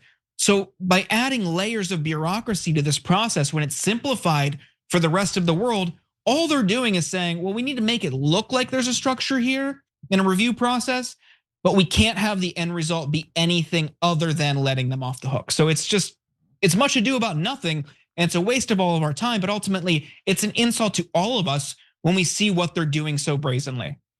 Yeah, I'm getting a note from our producers here to correct something I said. Apparently Cambodia also gets this special exemption. Yeah, I'm kidding, of course they don't. Did anybody think that they do? No, only Israel gets it. Imagine if we had it for Cambodia. People would be so perplexed. They'd be like, wait, Cambodia is the only country that's allowed to do human rights abuses and we can't sanction them in any way, and we have to keep sending them money because we owe the Cambodians? And then when you ask that perfectly rational question, everyone on TV screamed at you, anti-Cambodiite, Cambodist. Okay, but that kind of hilarious nonsense is exactly what happens on TV when it comes to Israel. Yeah, and there's a strong case to be made that we do owe Cambodia at least reparations and support after what Kissinger did to them. So we wouldn't do that, but I'm just saying, if it was Cambodia, there's a case to be made that we should give them special treatment. But to be fair, Israel, we took $300 billion. Oh no, I'm hearing they took $300 billion from us. Oh, and they did. No, wait, I'm hearing they did an $8 trillion global war on terror to defeat all of our.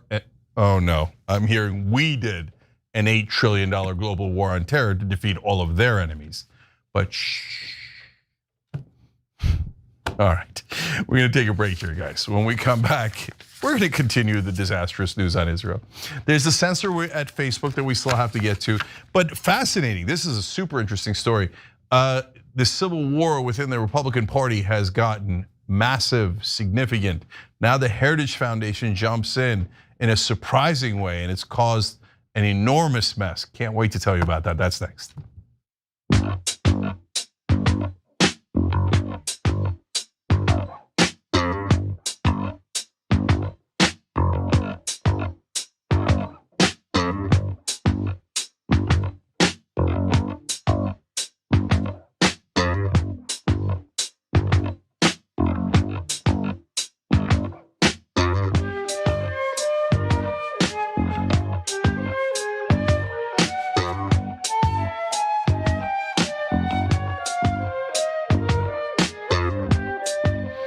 right, let's go to YouTube members first.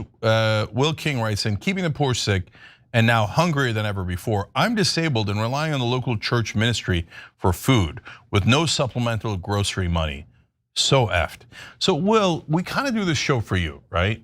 So injustice really, really bothers me.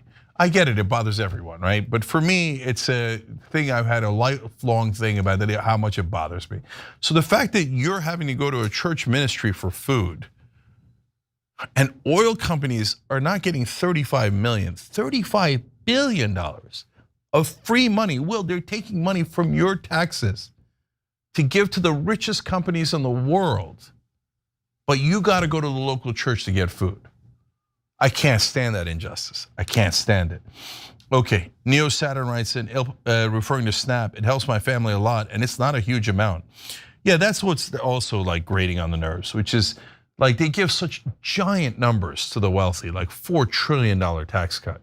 And they're like, you, give me your $28 back per month. I mean, it's gross. Gerald Smith says, people who've never been hungry have no concept of it. You know, there's an ironic, like positive side to the 15 years I spent in poverty, right? So I started as a starving talk show host, kind of literally. I've talked about a couple times, especially in the members only bonus episodes about, you know, my main food groups were Hot Pockets, cereal, cold cuts, and mac and cheese, right? And I could make a dollar stretch for a long, long time. So was I happy about it then? No, of course not. Who's poor and happy about it? All right, well maybe there's some monks or something. But looking back on it, I kind of love that I had that experience because I'm not like the rest of them. Like so many people that are highly educated honestly haven't suffered for a day in their lives. So they just don't know and they can't empathize. I mean, what a hilarious thing that I am proud that I could empathize with other people. And because most of the elites that are the highly educated on media or politics, etc., they can't empathize at all. It's sad. All right, on Twitch, Rad Rocket says, Cenk now has the attention of the woman running Stephen Miller. That concerns me greatly. Well, concerns me a little bit. We'll see how things turn out. Sentex 1965 says, that's what I like about TYT. They do the research for us, then we can go and look and make sure that they're being honest about it. Exactly, that's perfect. And you should always look to see if people are being honest about what they deliver for you. If we did that with all of our media, we'd be so much better off as a country. At TYT.com, Sexy Speed Racer says, arresting pedophiles, then arrest your boss, Christie. Ooh, ouch. That one stings. John Bogino said, whoever made the Cenk's 2 cents lower third, job well done. Okay, there you go. I think that was Carlos. Ashura Azumi says about Christy Noem, her costume is being human. Not sure she's pulling it off. We'll be back.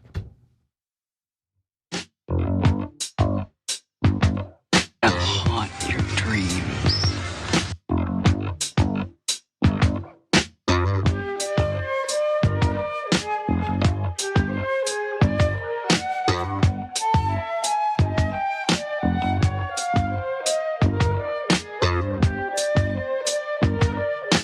Okay, so before we go on, Jordan, I got to tell you about Lisa Mattress, okay? So luckily, we got this sponsor at the perfect time because I hated my mattress. We got a wrong mattress like over a decade ago. It has all these like valleys and stuff in the mattress.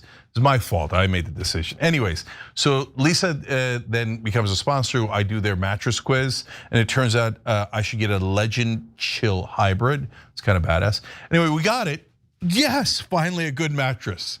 Okay, so good news for you guys. Great mattress, check it out. And they have money back, so you're good to test it. And if you go to leesa.com, that's LEESA.com, LEESA.com. You're gonna get 20% off, plus you're gonna get an extra $50 off with promo code TYT. So again, that's LEESA.com, promo code TYT for 20% off, plus an extra $50 off. When you check out, let them know that we sent you. And thanks for supporting the show, guys, and get a good night's sleep. I know I am. All right, Jordan. Take a look at this. Christians can critique the state of Israel without being anti-Semitic. And of course, anti-Semitism should be condemned. The Heritage Foundation didn't become the intellectual backbone of the conservative movement by canceling our own people or policing the consciences of Christians. And we won't start doing that now. We will always defend truth. We will always defend America, and we will always defend our friends against the slander of bad actors who serve someone else's agenda. That includes Tucker Carlson, who remains, and as I have said before, always will be a close friend of the Heritage Foundation. That was Kevin Roberts. He's the president of the Heritage Foundation.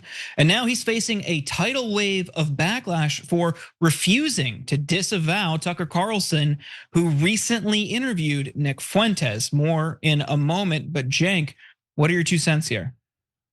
You might see Kevin Roberts in the next administration because that was a super smart political move. I'm gonna explain why a little bit later. But the civil war that it has started within the Republican Party is amazing, and that's what we're gonna tell you about first. So the Heritage Foundation is the powerful conservative organization behind Project 2025. Carlson actually started his career there as a fact checker, proofreader, and writer back in the 1990s. And Roberts and Carlson are now close friends. But after his interview with Fuentes, the Heritage Foundation faced calls to publicly condemn Carlson. Before we get any further, here is what Tucker had to say about Fuentes' anti-Semitic views. Take a look. My Christian faith tells me that there's no such thing as blood guilt, and virtue or sin is not inherited. It's not a feature of DNA. So every person must be assessed individually as God assesses each person individually. And that's like a foundational view. So I always thought it's great to criticize and it's question like our relationship with Israel because it's insane and it hurts us. We get nothing out of it. I completely agree with you there. But the second you're like, well, actually, it's the Jews. First of all, it's against my Christian faith. Like, I just don't believe that and I never will, period. And second, then it becomes a way to discredit.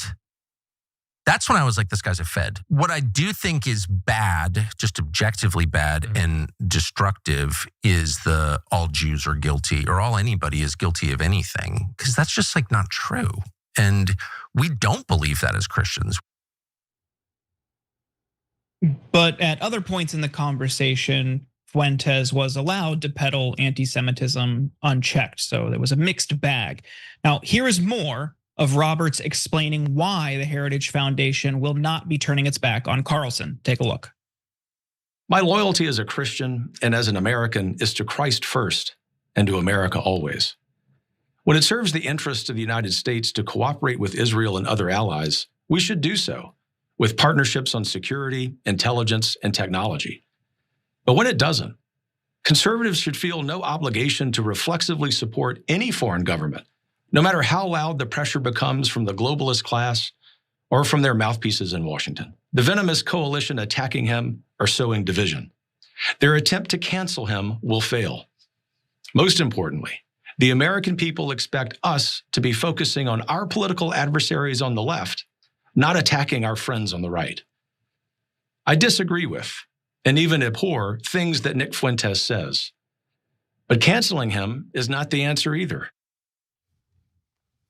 Now, Roberts' video was met with bipartisan outrage.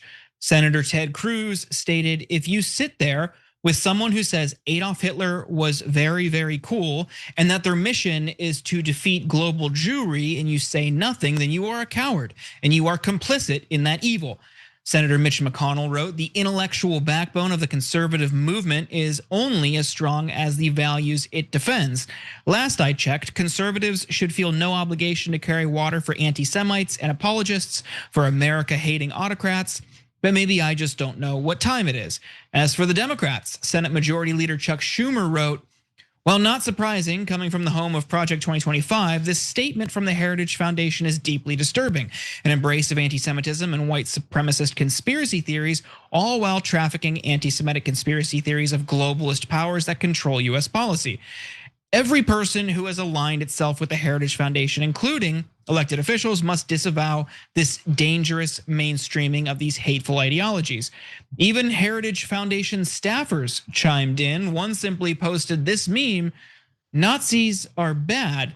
The director of Heritage's Economic Policy Institute and Federal Budget Center responded to that post saying, "Evidently a truth that is never more than one generation away from being forgotten." As for Fuentes himself, he responded to Robert's video as well, writing, I don't know what exactly you abhor about my views, but we can all agree that free speech, Christ, and America first should be the pillars of our movement. Thank you for your courage in standing up for open discourse and defending Tucker against the Israel first woke right." And I don't want to speak for Kevin, but I assume it's the part where he said all the perfidious Jews must be executed, that Hitler had aura, or his downplay of the Holocaust. But Cenk, what do you think of the Heritage Foundation's stance and wading into this conversation overall? Yeah, I think this is fascinating. So let's deal with what happened first, and then I will talk about the ramifications for Republicans, conservatives, MAGA, etc. Is Nick Fuentes an anti-Semite? Well, of course he is. I mean, look at the quotes that Jordan just read you. There's no question about it. And before he didn't even hide it, he's now beginning to halfway say, well, not exactly. No, that's not anywhere near good enough, okay? So then is Tucker an anti-Semite because he didn't challenge him? Why do they keep saying he didn't challenge him when we just showed you the tape of him challenging him? And he argued against Nick Fuentes about saying it's about the Jews, but literally no one is mentioning that. So you can say this thing that Jordan said, hey, but in other parts he didn't challenge him enough. Okay, that gives you some context, and that's a fair point. But he made a defense of Tucker Carlson made a defense of Jewish people, and they're making it sound like he said, oh, Nick, you're so right, I hate the Jews too. But you saw it with your own eyes, you heard it with your own ears. So, okay, now, Schumer uses the words must disavow, right? But McConnell and Ted Cruz, all of a sudden they all agree. They all have AIPAC donors, but I'm sure that that's a coincidence. I know the Republicans and Democrats never agree. Oh, that's funny. In this case, they do agree. We should all bow our heads to Israel. Look, overall, I'm with the Tucker distinction that we showed on tape here earlier in this video, which is, to me, it's not close and it's super easy. It's definitely not the Jews. There is no such thing as the Jews because Jewish people are an enormous variety of human beings like all the rest of us. Some are plumbers, some are dentists, some are physicists. And no, the Mossad and Netanyahu does not call all of them and get their permission and involve them in their plots, right? On the other hand, is Israel a government? Of course, right? Does a government look out for its own interests? Well, America doesn't. Because our politicians are bought. But normally, yes, a government looks out for its own interests, and Israel's looking out for its own interests. And so as it does that, does it have allies here in America that give money to 90% of Congress? Yes. Does that include Ted Cruz, Chuck Schumer, Mitch McConnell? Yes. Does that include almost everyone, both in politics and media, that are now going, this is outrageous. Everyone must be disavowed. Everyone must be eliminated that opposes Israel. I mean Jews. So we've been through this, and you've seen me in debates on this show and other shows. We say Israel, they say Jews. We say Israel, they say Jews. We say, please, no, not Jews, not Jewish Americans. We don't want anyone attacking them. We're just talking about a foreign government. They go, no, you mean Jews. Okay, so that's what you're getting, guys, is all these corrupt politicians, all of the corrupt media are trying to hide behind Jewish people and say, oh, if you're attacking Israel or even just mildly criticizing Israel, you're attacking these Jewish human shields that we put all around us. No. Nick Fuentes actually does attack Jewish people. You heard the quotes. And so, I mean, if he's saying he doesn't say anything against Jews, that's absurd, right? I mean, he's on tape, he's all over tape doing it, right? But Tucker doesn't. Other critics of Israel don't. They say, oh, they use coded language. Guys, okay. We've shown you some coded language in the past, and Republicans are usually not that subtle about their coded language. But now we're at coded language that we think might be about Jewish people, even though he never said it, and he's criticizing Israel. So, okay, can any of these guys, Jordan, do the simple thing that we're doing, which is to say, hey, you know what, Tucker's critique of Israel's perfectly fine. We get it, of course, right? And you know, here's our opinion on Israel, and some things we like, dislike, etc. But hey, we're a little worried he didn't challenge Fuentes enough in other parts of the interview.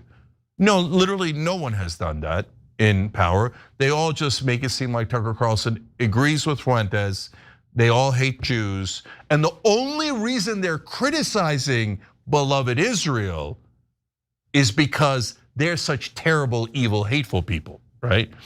So I'm tired of it. Okay, to me now the most important part, Jordan, is okay, but who's going to go on which sides? So because Heritage Foundation is a monster, right? In a couple of meanings of the word. I mean, they did Project 2025. We can't stand them, right? They're for money in politics, can't stand it, etc. But they're a giant within the conservative circles. And so now you have Tucker and Candace and Heritage Foundation and a whole heap of other people, right? On one side. And on the other side, you have all of the official people in mainstream media and politics, etc. I don't think this one's close. I think that the people in Washington have no idea what's about to hit them. No, the base is gonna go with Tucker. They're not gonna go with Mitch frickin' McConnell. They're not gonna go with Ted Cancun Cruz. So I think these guys are in la la land, Jordan. I don't think they have any idea what's going on to their base. I mean, I agree, but for a different reason. I think what's dangerous here, because Tucker let in not just this interview, but many interviews on his show, and then also on his show on Fox, he has explicitly himself pushed anti-Semitic conspiracy theories. He blamed Jews for Afghan refugee resettlement in 2018 after the Tree of Life synagogue shooting, which was explicitly the motive there. He has pushed and name-checked the Great Replacement anti-Semitic conspiracy theory. In this interview, Fuentes said that Jewish types, quote, were behind the Iraq war. Tucker said nothing in July of this year.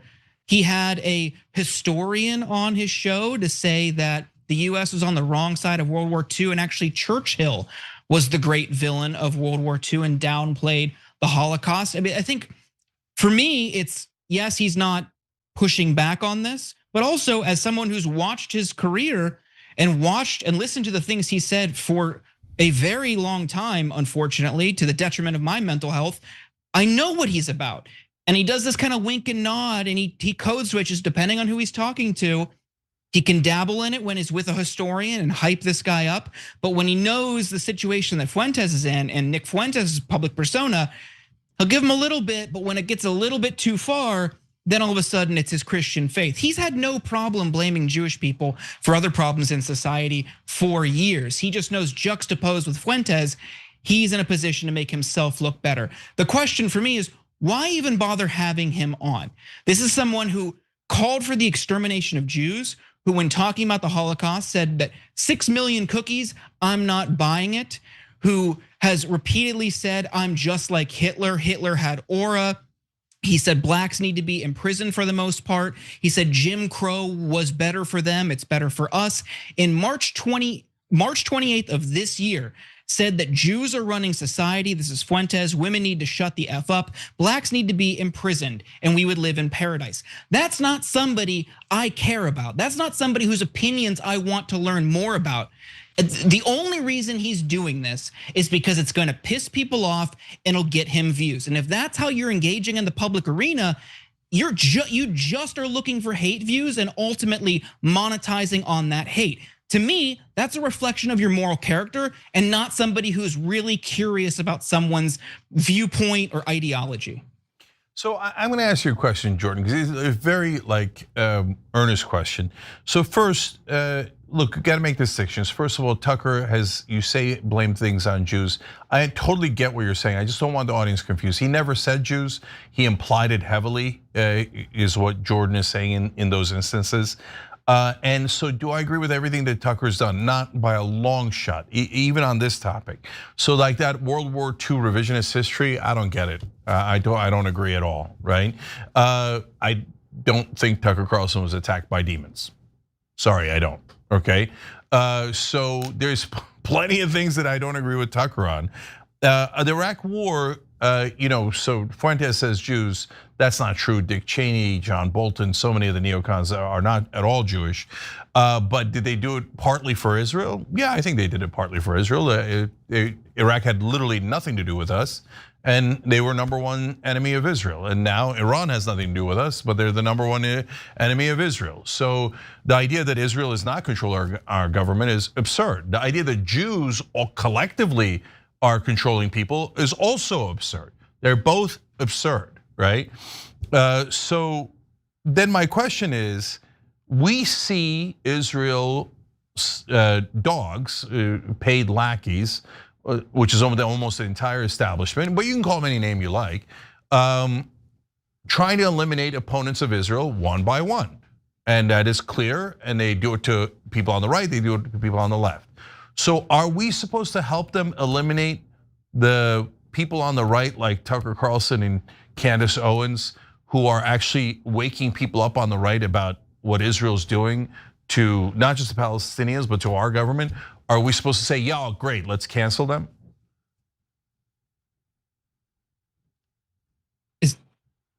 Is that a question to me? Yeah, sure. I mean, I don't think that we should dismiss the risks when they're talking about Israel, which we happen to agree with. Yes, this government is bad, but then, oh, hey, here's a Holocaust denier. Oh, hey, here's another Holocaust denier.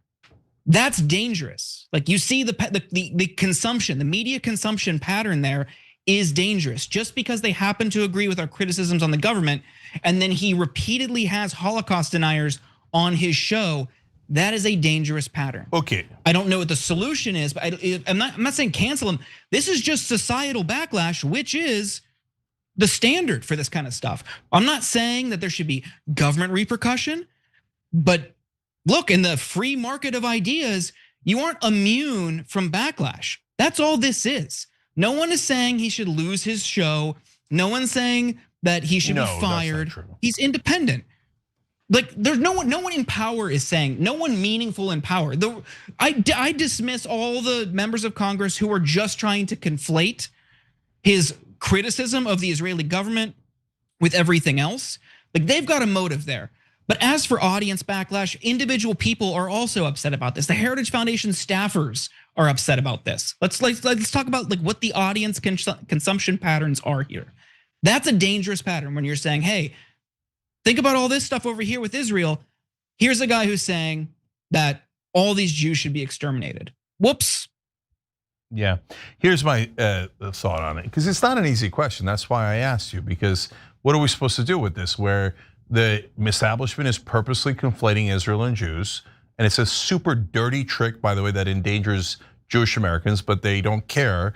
They love Israel 2,000 times more than they care about Jewish Americans, because Jewish Americans aren't bribing them, Israel's bribing them. My thought is, first of all, I'm not helping anyone eliminate Israel's opponents in America. Not gonna do it. So no, I'm not gonna disavow, I'm not gonna do this, blah, blah, blah. And I don't believe in cancel culture, so I don't think anyone should be canceled. I think that they would, if the establishment had their way. Nick Fuentes is easy. They'd cancel Tucker, Candace, us in a second. In 1 second flat. They'd wipe out any show that isn't pro-Israel. So I'm not helping those evil people. And then my answer for Fuentes and Tucker is, do I not have a show? Can I not speak? Okay, Fuentes is 100% wrong about the Jews. Tucker's wrong about being attacked by demons. Whatever the hell attacked him wasn't a demon, okay? Wow, that was so hard. That was so hard. Tucker, if he implies things as dog whistles, etc., I don't like it. The Great Replacement Theory, I don't like it. I'm totally opposed to it, right? Oh, on Israel, yeah, I agree with it. Problem solved. But no, why are they doing this? Why is Mitch McConnell, Cruz, everyone in media doing it? Because they're like, shut him up, shut him up. He shouldn't be allowed to say these things. No, he is allowed to say these things. It's a free country. Then we fight back on the bad parts where they attack Jewish people, and we don't allow them to do that because Jews are our brothers and sisters here, okay?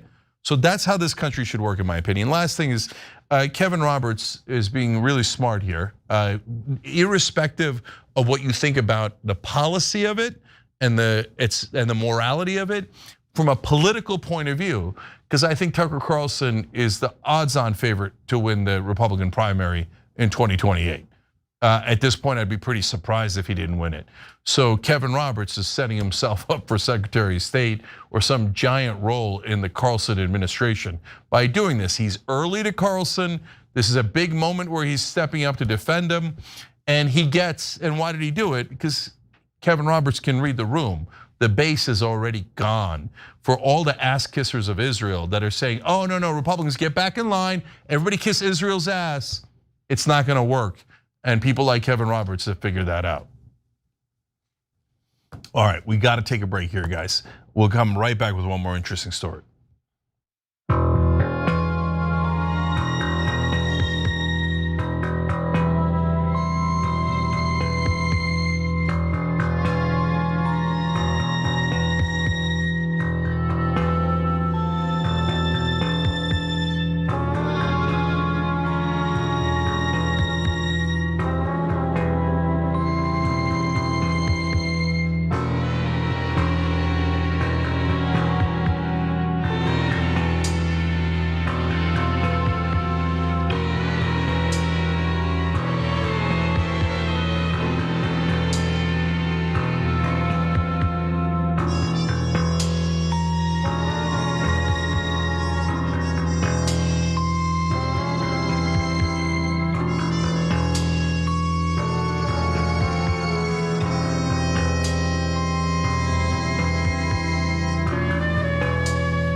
All right, back on TYT. So first of all, guys, remember, hit the subscribe button if you can. That's free to subscribe to us on YouTube or wherever you're watching this. Ring the bell, ring the bell. That's super important. Costs you nothing. It takes about 1 second. And remember our podcasting network too. Okay, so let's go to tyt.com. Remote Dragon says, Cruz weighing in on anything. STFU douchebag. It probably speaks for the country, let's be honest. Star Bunny Conqueror says, I was on food stamps and Medicaid. It was the hardest experience of our lives, even though my husband and I both had BAs and MAs. Yeah, you know why? Because that happens in life. Because life's a roller coaster, and you have bad turns, you have good turns, and when you have a bad turn, if we as a community, and that's what the government is supposed to be, come and help you out a little bit in your hard times, that's a beautiful thing. That's what the government should be doing. No, but we ran out of money, gave it away in subsidies to giant corporations. It drives me nuts. Thank you for sharing that story, appreciate it. Gary Donahue says, it seems that the biggest threat to Jewish people is the Israeli government. I couldn't agree more. I agree 200% with that comment. Last night we had an interview with Bassem Youssef, check that out if you remember. And Bassem and I were talking about how, you know how there's that small group of religious Jews who are against Israel? Because they're like, no, nationalism will ruin Judaism. You can't mix state and religion because it'll not only destroy the state, it'll destroy the religion. Oh my God, it turns out they were the most right, right? So yeah, and Israel's throwing every Jewish person in the world under a bus every single day. Oh yeah, we're the Jews. This genocide is for the Jews. No, it's not. Stop saying that. Stop saying that. God damn it, they're doing so much damage. Grok the Vote says, ICE disgusts me, the biggest gang of dumbass bullies in America, all feeling entitled and playing military dress up, funded with our money and brutalizing everyone because they enjoy it and are being encouraged to with no consequences and total impunity. Yeah, I see the tape of some of those guys doing that. Some of them joined because they got $50,000 signing bonus. The guys at the top are the problem, Trump and Kristi Noem, etc. Newfie Dragon says, young people have the intelligence and earnest, thank God, to want people like Nina Turner. The young generation is our reserve, hard cavalry that will save the day. In terms of democracy in our government, I hope so. Don't Shoot on the Goalkeeper says, I'm surprised his popularity among Latinos is even that high. He's trying to deport them. He's referring to Trump, and Trump is at 30% popularity with Latinos, and you're right, that is surprisingly high. But still, it's dropping every single day and has dropped greatly so far. And then I'm out of time. We'll be right back.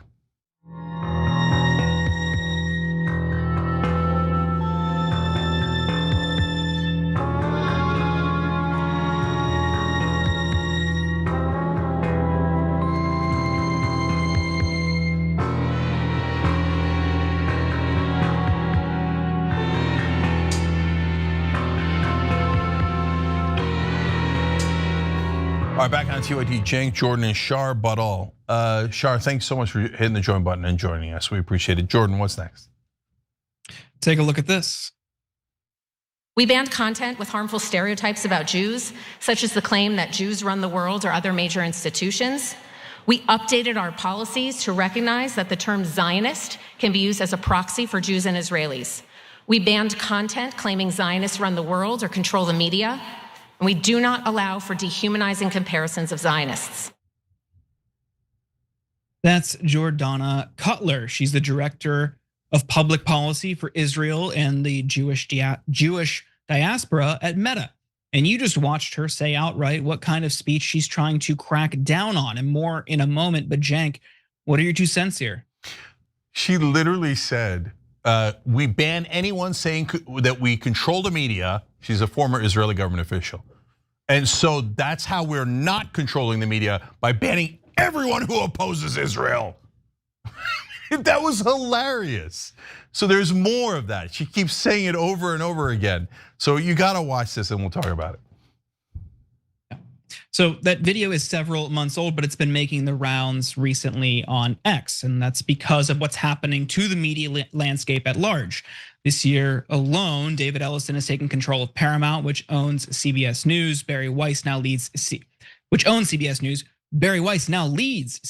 News. Larry Ellison's company is poised to become involved with TikTok, and Israeli Prime Minister Benjamin Netanyahu admitted on tape that he's attempting to control both TikTok and X. So this is a lot of pro-Israel, pro-IDF sentiment at a time where there should be important, fair discourse on this war and steps toward peace. Now let's get back to Cutler. In her speech to the Jewish News Syndicate, Cutler made an interesting admission. Let's watch. We still do not allow Hamas-produced propaganda, even if the intent is to condemn. Given the difficulty to distinguish how this content is being shared, we do not want to provide a terrorist organization to promote its goals with such content. Now, you probably won't be surprised to hear that there was no mention of censoring Israeli government-sponsored propaganda in her speech. And in fact, Cutler previously worked for the Israeli government. She served as an advisor to Netanyahu, a campaign advisor for the Likud party, and the chief of staff for the Israeli embassy in DC. Cutler's not shy about her ties to the Israeli government either. In 2017, Cutler told the Israeli business outlet that Facebook works very closely with the cyber departments of the Ministry of Justice and the police, and with other elements in the army and Shin Bet, Israel's domestic intelligence agency, on matters of content removal. In a 2020 interview with the Jerusalem Post, she explained, "My job is to represent Facebook to Israel and represent Israel to Facebook." Now, Cenk, there's a lot more, but we're pressed for time. What do you make of this? Yeah, so I talked to the Turkish censor at Facebook, and he told me that if you say anything anti-Turkish, they ban. Oh, I'm hearing, no, there is no Turkish censor at Facebook. Then I talked to the censor for Brazil. Oh no, there is no censor for Brazil. The only censor that exists is the Israeli censor, but don't say it, don't say it. In another part of the speech, she explained that her job is, here, let me get it, make sure that I got it right here. Her role was to make sure that the voices of Israelis are heard in the policy-making process at Meta. So the Israeli voices must be heard. The forces that are voices against Zionist Israel, not Jews, we're not talking about Jews, we're talking about Israel. Zionism is about Israel. It's Israeli nationalism, right? They are banned. Those voices are totally banned. You are not allowed to criticize Israel, but Israeli propaganda is actively promoted at Meta, which owns Facebook, Instagram, WhatsApp, etc. They're just saying it. They're saying it out loud and on camera. It's amazing. She seems like a smart person that she didn't realize as she wrote the speech. It's a confession. You're saying now we have banned, in our complete control of Meta, we have banned anyone who dares to challenge our control of Meta by saying things like we control Meta. Bro, you just said it. So wait, is she anti-Semitic? Has she banned herself? Because she just told us she controls Meta on behalf of Israel. This is absurd, man. Totally absurd. No, I'm saying it. She could ban me all she likes, okay? Won't be the first time. Yeah, no, Israel has censors inside Meta and now inside TikTok, and they are working on behalf of Israel, not on behalf of America. There is no other countries that get censors like this. And there's no one, does Meta have an American representative going, okay, we're looking out for the interests of America? No, they only have a representative for Israel. And don't tell me this isn't absurd. Don't tell me this isn't control of our media by Israeli forces. It obviously is. She just told you. Jordan, I gotta get your thoughts on it. Am I missing anything? This sounds like the most brazen control over our media by a foreign government that I have ever seen. It is absurd, and in practice, what it looks like, we saw, especially in the early stages of this war, people who were showing the horrors of what the IDF was doing in Gaza, their accounts were being deleted. They were being suspended. Their content was being taken down. And while she doesn't have jurisdiction to delete or censor posts herself, she could flag, and she was flagging these accounts. And there were many prominent accounts that tried to just show what was happening, and their accounts were deleted. The Intercept did a great story on this last year, Sam Biddle, on her and what her position is and what she has done there. I would encourage people to go read it to learn more. Yeah, so she said in that speech, as you saw in the first clip, we're banning anyone that says we're running major institutions like Meta, and that's why I'm here giving you this speech on behalf of Meta that I'm running now as their censor. Okay, apparently she's an anti-Semite and she should be ban herself from Facebook. And they're gonna start banning Jewish people from Facebook who are opposed to the genocide because the Jews hate themselves. This isn't about Jewish people. That's the excuse the Israelis are using to control our entire government and most of our media. Yes, Larry Ellison vows to serve Israel. He gave charitable donations to the IDF. He's the largest donor to that criminal terrorist organization. But now if you say that on TikTok, you're banned. On Facebook, banned. But no, Israeli radicals don't control any of the media. Yeah, guess who's telling you that? The same media companies run by Israeli radicals. Okay. We're way out of time. Jordan, you're awesome. We appreciate it, brother. Have a great weekend. Have a great Halloween. When we come back, we're gonna do Revolution Halloween style.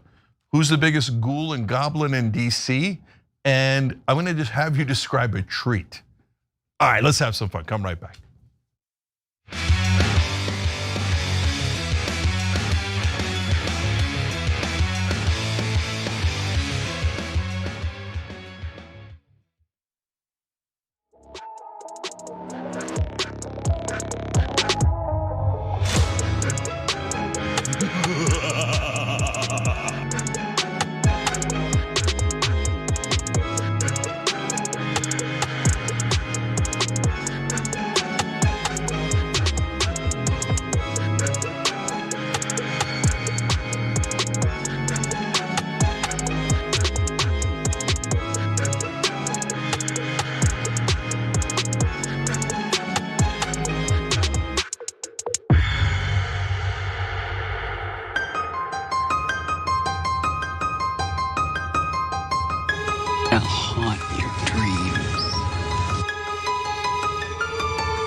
guys, welcome to the revolution, peaceful, nonviolent revolution. Take back our government from the corrupt donor class that controls it 100% and the disgustingly corrupt mainstream media that runs cover for them.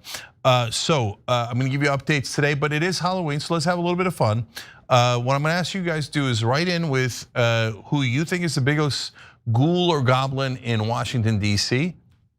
It could be a person, it could be other entities. And then once you've given me a bunch of options, we'll pick what we think are a good 4, kind of to the best of our abilities, the top 4. And we'll do a poll on it. By the end of the show, you'll know who you guys think is the worst person in Washington on this frightening Halloween night, okay? And then, but as we're doing that, this is a little bit, I don't know that it's tougher, but I'm gonna ask for this anyway. Let's see how many of you guys write in about it. Which is, if we win and we get our government back, and we're no longer serving Lockheed Martin and ExxonMobil and Pfizer and Israel, right? And where the government actually works for American citizens, takes care of American citizens, wouldn't that be amazing? What is the treat that you have? What does it look like to you guys?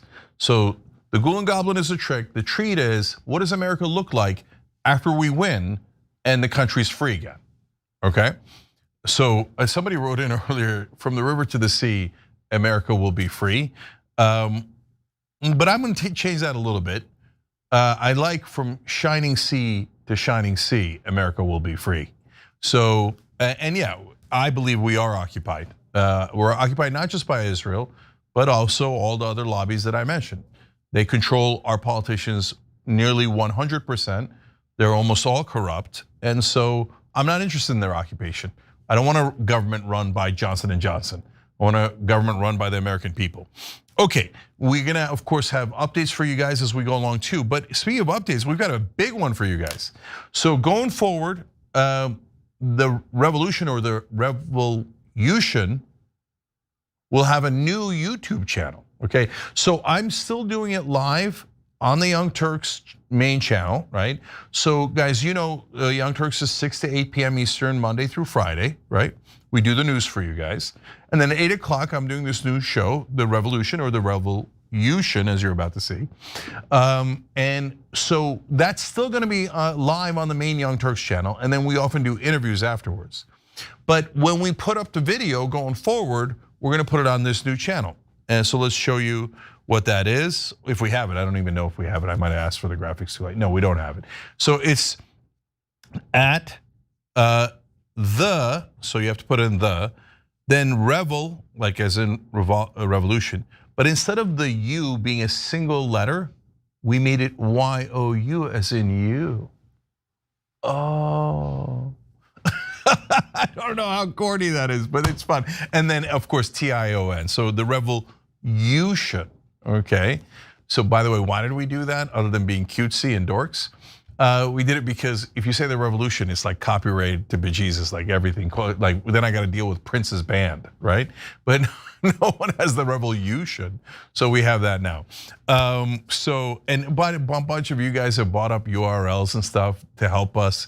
Thank you for doing that. I love you guys for doing that. But you're gonna see the videos after the fact, live on the Young Turks and afterwards on the new The Revolution channel. Okay, so now, we're gonna ask you one more Halloween thing, and then I'll start to read your comments, the ones you wrote in with new ideas and the ones you're writing in today. So first thing is, we're asking you to haunt your legislators today.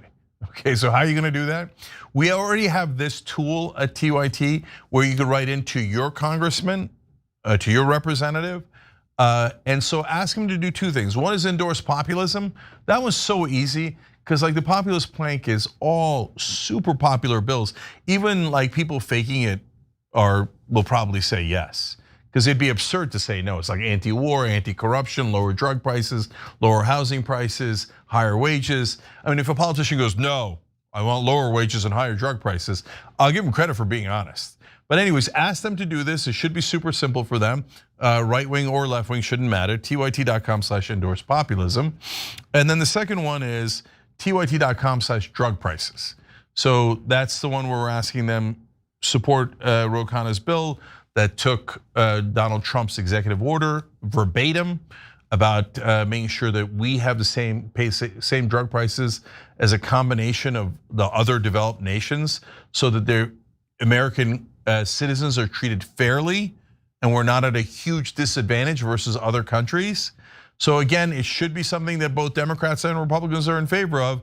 So use the tool if you can, tyt.com/drug prices, to send your representative a message, haunt them a little bit. Don't be mean, just ask them politely to, but you know what, it's Halloween, okay? Definitely never, ever, ever anything physical, guys, or even threats of or talk of anything physical.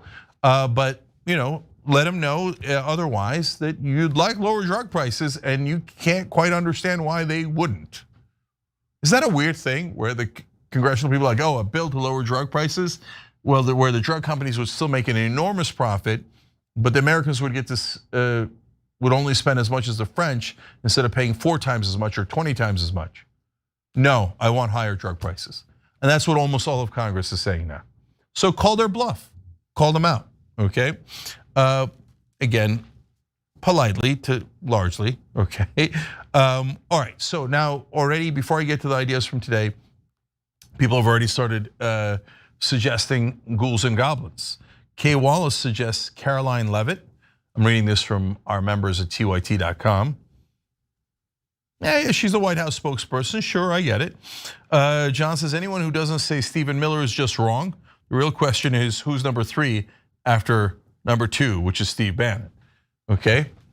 A very strong opinion there. Lou B backs him up and goes, Stephen Batboy Miller. I'm not saying anything, that's just what they wrote. Aces Kind of Dragon says, Mike Johnson by far, he's a fake Christian and will this day step closer to expiration date. By the way, those are our members. We're a left-wing populist show, so they're gonna name mainly right-wingers, and the right-wingers are in charge now and doing a lot of questionable things. But if you're right-wing, libertarian, independent, whatever you are, you wanna write in a Democrat, by all means, okay? Joe South says, Mike, Speaker of the awful guy. Speaker of the House, awful guy. Pseudo Dragon says, Cenk is just stealing garbage people now. It's funny. Yeah, that's John's segment on Damage Report, which you should check out every day at 1 o'clock Eastern. Magnetize Me Culture says, cyclical Oswald Spengler.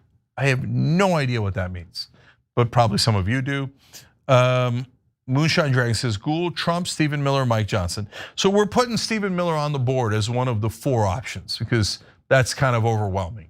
We'll fill in the other 3. The other people you mentioned are in the running, but I don't want to prejudge right now. Okay, so I'll read more of you guys' comments from YouTube and all the other places we're on, Twitch, Super Chat, as we go along too, and we'll fill out the rest. Okay, so now you guys have been doing amazing things because we're crowdsourcing the revolution, and Mark designed a shirt for us. So he writes in, and his handle is My Political Migraine, and it's Mark Propotnik. That's a fun name, Mark. I've had this idea for a while and finally got around to designing it. I would love to see you guys sell it on Shop TYT as part of the Free Palestine collection, and I'm gladly donating the vector file to resize or modify however you'd like. It's the least I could do since pausing my membership because of being unemployed from the tech industry for over a year. By the way, using Bezos bucks through my mother-in-law so you guys can get some dough. Well, Mark, you're amazing, brother. Thank you, I appreciate that. I mean, look at you looking out for everybody else while you're going through hard times. So, and guys, don't worry, when you go to tyt.com/prime, he doesn't have to pay for it, his mother-in-law doesn't have to pay for it. That's if you already have Amazon Prime, you could send us $5 a month from Jeff Bezos' pocket to us. Takes about 30 seconds, tyt.com/prime. Doesn't cost you anything. So I appreciate you, Mark. But anyway, let's show you his design. So it says, Palestine occupies my heart. It's got the Palestinian flag, kind of in the shape of a heart. Love it. So I'll talk to the thugs at shoptyt.com to see if we can add that to the collection. If you like the shirt, let us know. If you're interested in buying the shirt, let us know. Again, the proceeds go to the Palestine Children's Relief Fund.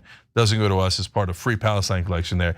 But beautiful, beautiful. I'm gonna tell you a real quick story, guys, that I actually found out recently. I didn't know this and felt a little embarrassed that I didn't know this. You know the sign for the Palestinians is watermelon, and People often use the watermelon emoji to represent Palestinians. So I knew that, of course, a lot of you know that. But what I didn't know is why. So it turns out that the Israelis, in their brutal occupation of the West Bank and Gaza Strip, had banned the Palestinian flag. And if anybody put up the Palestinian flag, they would arrest them and oftentimes torture them, beat them, and sometimes kill them. So then Palestinian artists started doing this super cool thing where they would start painting in the colors of the Palestinian flag. So white, black, red, and green, but predominantly black, red, and green. And so eventually the Israelis figured that out and they started destroying all of the art. And they said, if you paint in black, red, and green, we'll arrest you and maybe kill you, etc. Right? So then, as they were destroying one of the art galleries, one of the Israeli commanders said, if you so much as draw a watermelon, we'll come and bury you. And the Palestinians took that on as their symbol. Why? They said, it's okay, bury us. What you don't realize is we're seeds. We're just gonna grow and there's going to be more of us. And we're never going to surrender to you. So it's a beautiful story, and that's why watermelon is their symbol. And so for those of you who have grown up with mainstream media propaganda for Israel, and they've brainwashed the whole country on behalf of Israel, you never heard those stories. Did you, growing up, did you ever hear in ABC or CBS or any of these stations or CNN, oh yeah, the Israelis will brutalize you if you even draw the colors of the Palestinian flag in a different painting? That they're smashing artists' work, and they won't allow you to do anything that represents your own people because they despise the Palestinians.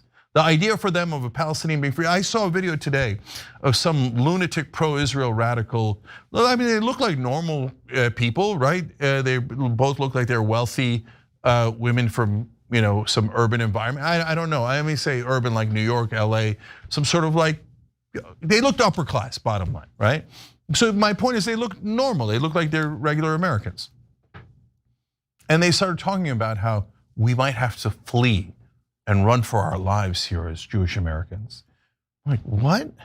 They, in their lunatic mind, they really believe they're the biggest victims in the world, and they have no power in America. No, but if you're pro-Israel, oh, you're besieged, you're the victim. I mean, it's maniacal. Okay, but that's not why I brought it up. That's normal. In the middle of their little spiel, they said, oh, I can't believe it. They're now allowing people to say free Palestine. And they're like, that's so anti-Semitic. So wait, freeing another people is anti-Semitic? I mean, their bigotry knows no bounds.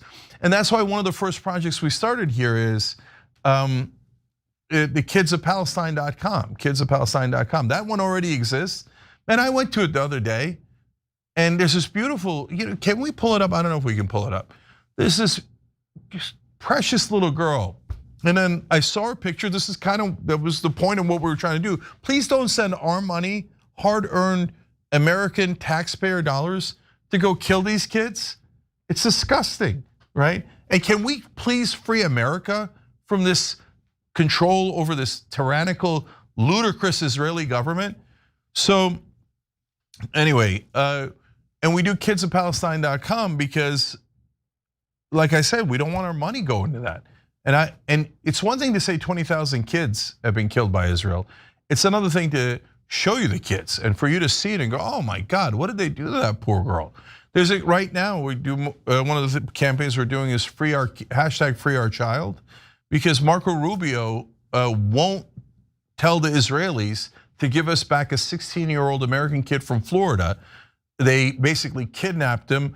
He's lost 30% of his weight. He's in disastrous shape. He might die in that prison. They say that he looked at someone else throwing a stone. That's a crime? Well, but the Israeli soldiers, they say they have witnesses. Well, those witnesses also someone throw a stone. Are they in an Israeli gulag now? No, they're beloved, cherished Israeli citizens. They're allowed to do anything they like. That was a useless American citizen. No, send their American away. And Rubio won't even ask for him back. He's like, no, No, I don't care. He's just an American. It's sick, man. It's disgusting. So hashtag free our child. All right, there it is. So they've started adding more and more kids. I remember when the first 3 or 4 got put up there, and Mohammed Ibrahim is up there. He's from the West Bank. Most of those are kids that died in Gaza. Go to kidsofpalestine.com. See if you can stomach clicking on 2 or 3 pictures and reading their stories. They take money out of your check every week to send over to Israel to commit these atrocities. So there's Mohammed Ibrahim. And by the way, you can share on social media. We didn't build this, you guys built this. This is what crowdsourcing looks like. So I know we got some updates from Arpan. Oh, he says, so Arpan is helping with corruptionwatch.us, which is about tracking all of our legislators and all of their bills and all of their donors. And he said, so Kids of Palestine is already up, but corruptionwatch.us is probably gonna go live over the weekend, if not by Monday, and we'll certainly tell you about it. So make sure you're checking out that as well.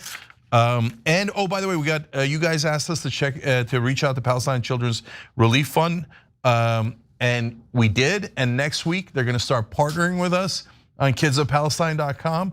I also asked CARE, that's the largest Muslim American civil rights group, to see if they can help put up more kids.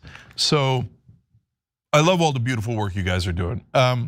Okay, more people I'm gonna come back to more ideas in progress, but more people have written in with potential folks that are ghouls and goblins. On Twitch, Broken Wing Dragon says Ted Cruz could qualify as some kind of nasty amoeba on a flea. I'm taking that as a nomination for Ted Cruz. BB Junkie says, are we only choosing ghouls from the US? I would choose Benjamin Netanyahu if we're choosing from outside the US. Well, I said in Washington, DC, and I don't know anyone more relevant in Washington than Benjamin Netanyahu. I mean, he runs the place. So I guess I'll accept that as a possibility for ghoul and goblin. Next TYT reporter says he's less ghoulish now, but he's the ghoul that got us to where we are. I'm voting Mitch McConnell. Christopher Richard writes in, not a fan of Pam Bondi, Lindsey Graham, Schumer, or AOC. Hard to say who's the worst. That's an interesting group of people to be against, right? Look at how we've got political realignment all over the place. The 4 people he named as the bad guys are Pam Bondi, Lindsey Graham, Chuck Schumer, and AOC. Before, you never had that. Everybody was in their camps. Bonnie Lambrecht says they're all ghouls, but the worst is Miller and Vaught. Vaught is the guy running Project 2025. Oscar Sevilla writes in, I'm an independent. I'll add Cory Booker and AIPAC Shakur. It's hard not to put AIPAC in there. So that's not AIPAC as in the lobby, that's Charlemagne the God's nickname for Hakeem Jeffries. So, all right. I'll add one more, almost, we're gonna run out of time here.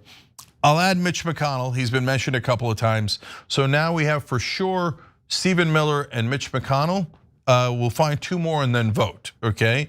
So keep on writing in on tyt.com, on YouTube, on Super Chat, on Twitch, wherever you can. All right, more updates. And by the way, at the end for the members, I'm gonna do a bonus episode for you guys. I'll tell fun Halloween stories, okay? Liberty Isn't Free proposed a URL for us saying, I wonder if it would help to have a tyt.com/revolution as a catch-all landing page, which can house all the different sites related to this initiative. It would also help when trying to socialize to others. You're right, we're throwing a lot of URLs at you, right? So we say the main one that we organize around is tyt.com/hope, but we'll consider this and we'll get back to you next week. Good thinking, I love it. Eclectic wants to call out groups that are targeting other people.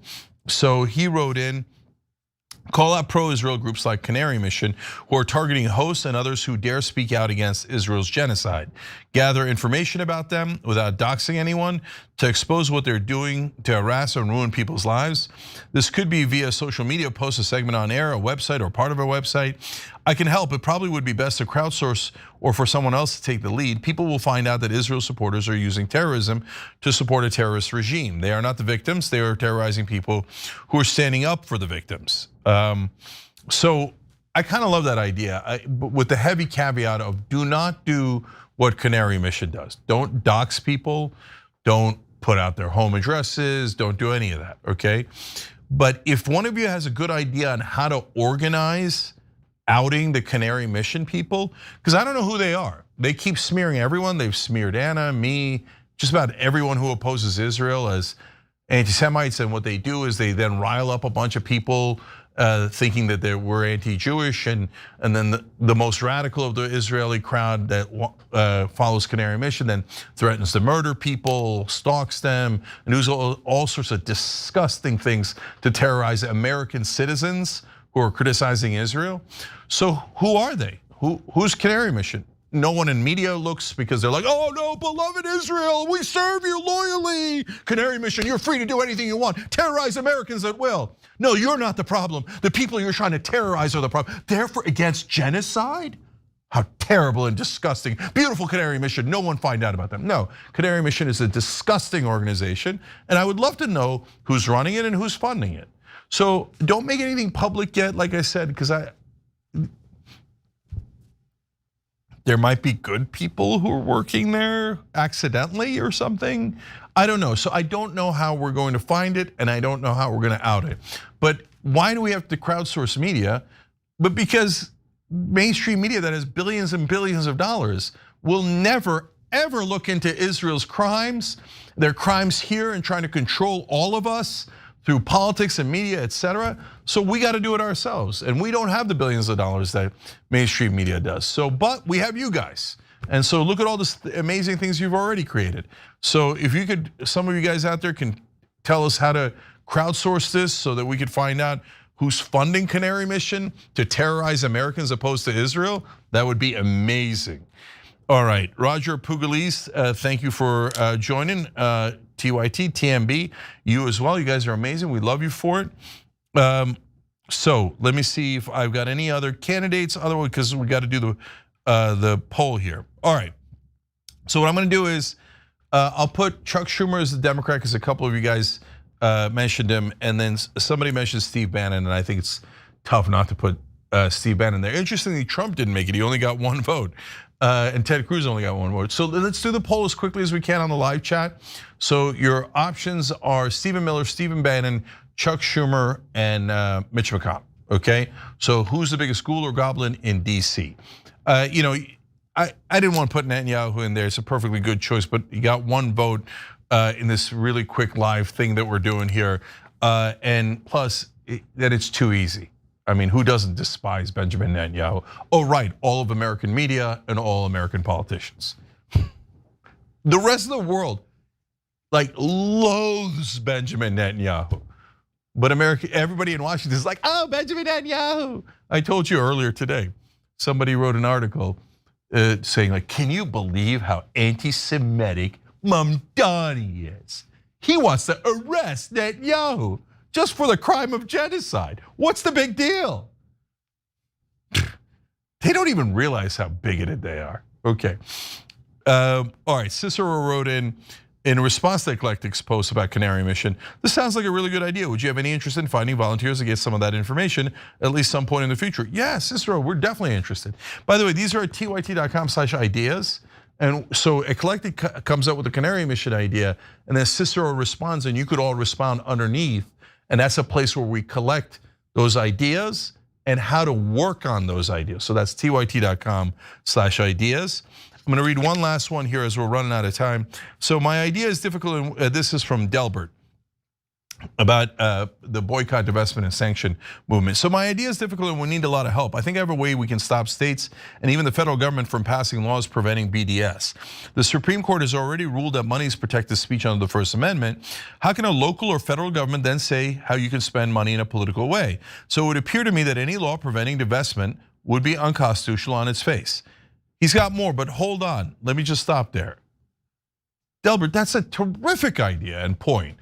In fact, if I'm going to ask Larry Lessig, who's one of the top constitutional law professors and scholars and campaign finance reform experts in the country, yeah, wait a minute, how can they possibly pass these BDS laws punishing speech, which actually is speech?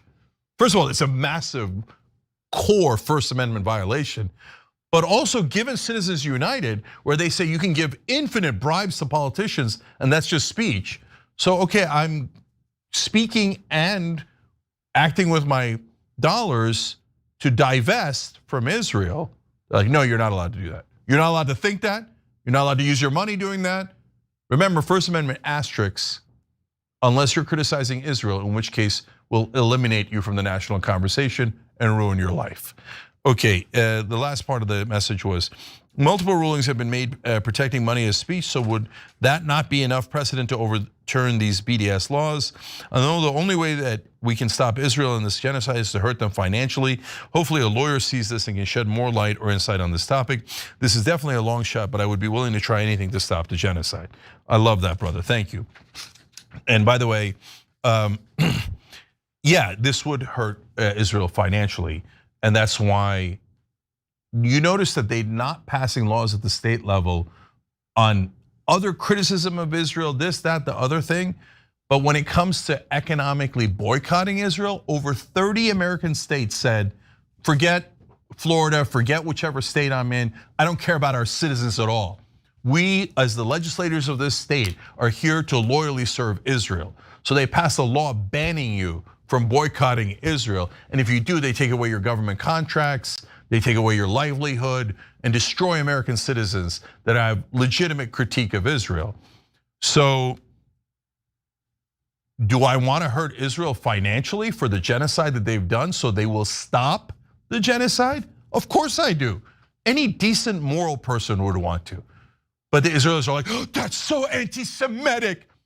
Just because we took away their lives, you want to take away our money? No, that's the most evil, immoral thing you could do, is to take Israeli money. You're not allowed to do that. Ban the Americans. And they have.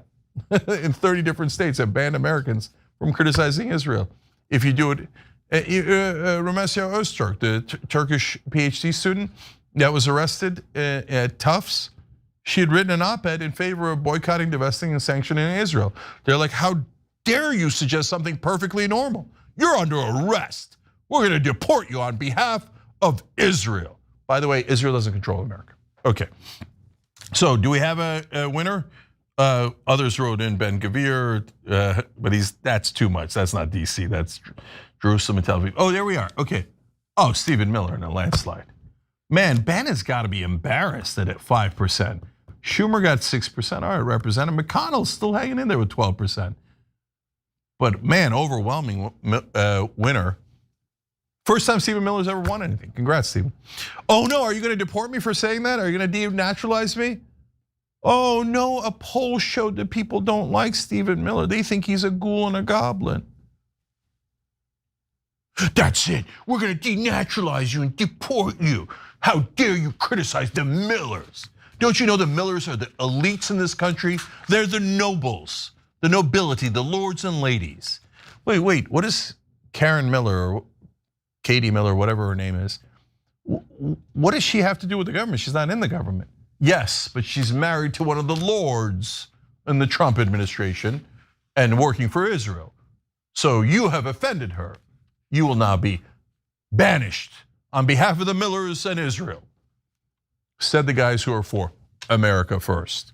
Okay, now the Millers have 2 reasons to ban me. Thanks a lot, guys, I appreciate it. Okay, we didn't get any of the treats, sorry, we ran out of time. But you know what, I'll give you guys a treat in the bonus episode for the members. So I'll tell you 2 Halloween stories from my past, slightly heartwarming, I hope you like them. I've told bad stories about Halloween in the past. Oh, you know what, I'll throw in a 3rd story because we skipped a bunch of bonus episodes today. I'll make it quick. Members, we love you guys. Thank you for making all of this possible. So if you want to be a member, you hit the join button below.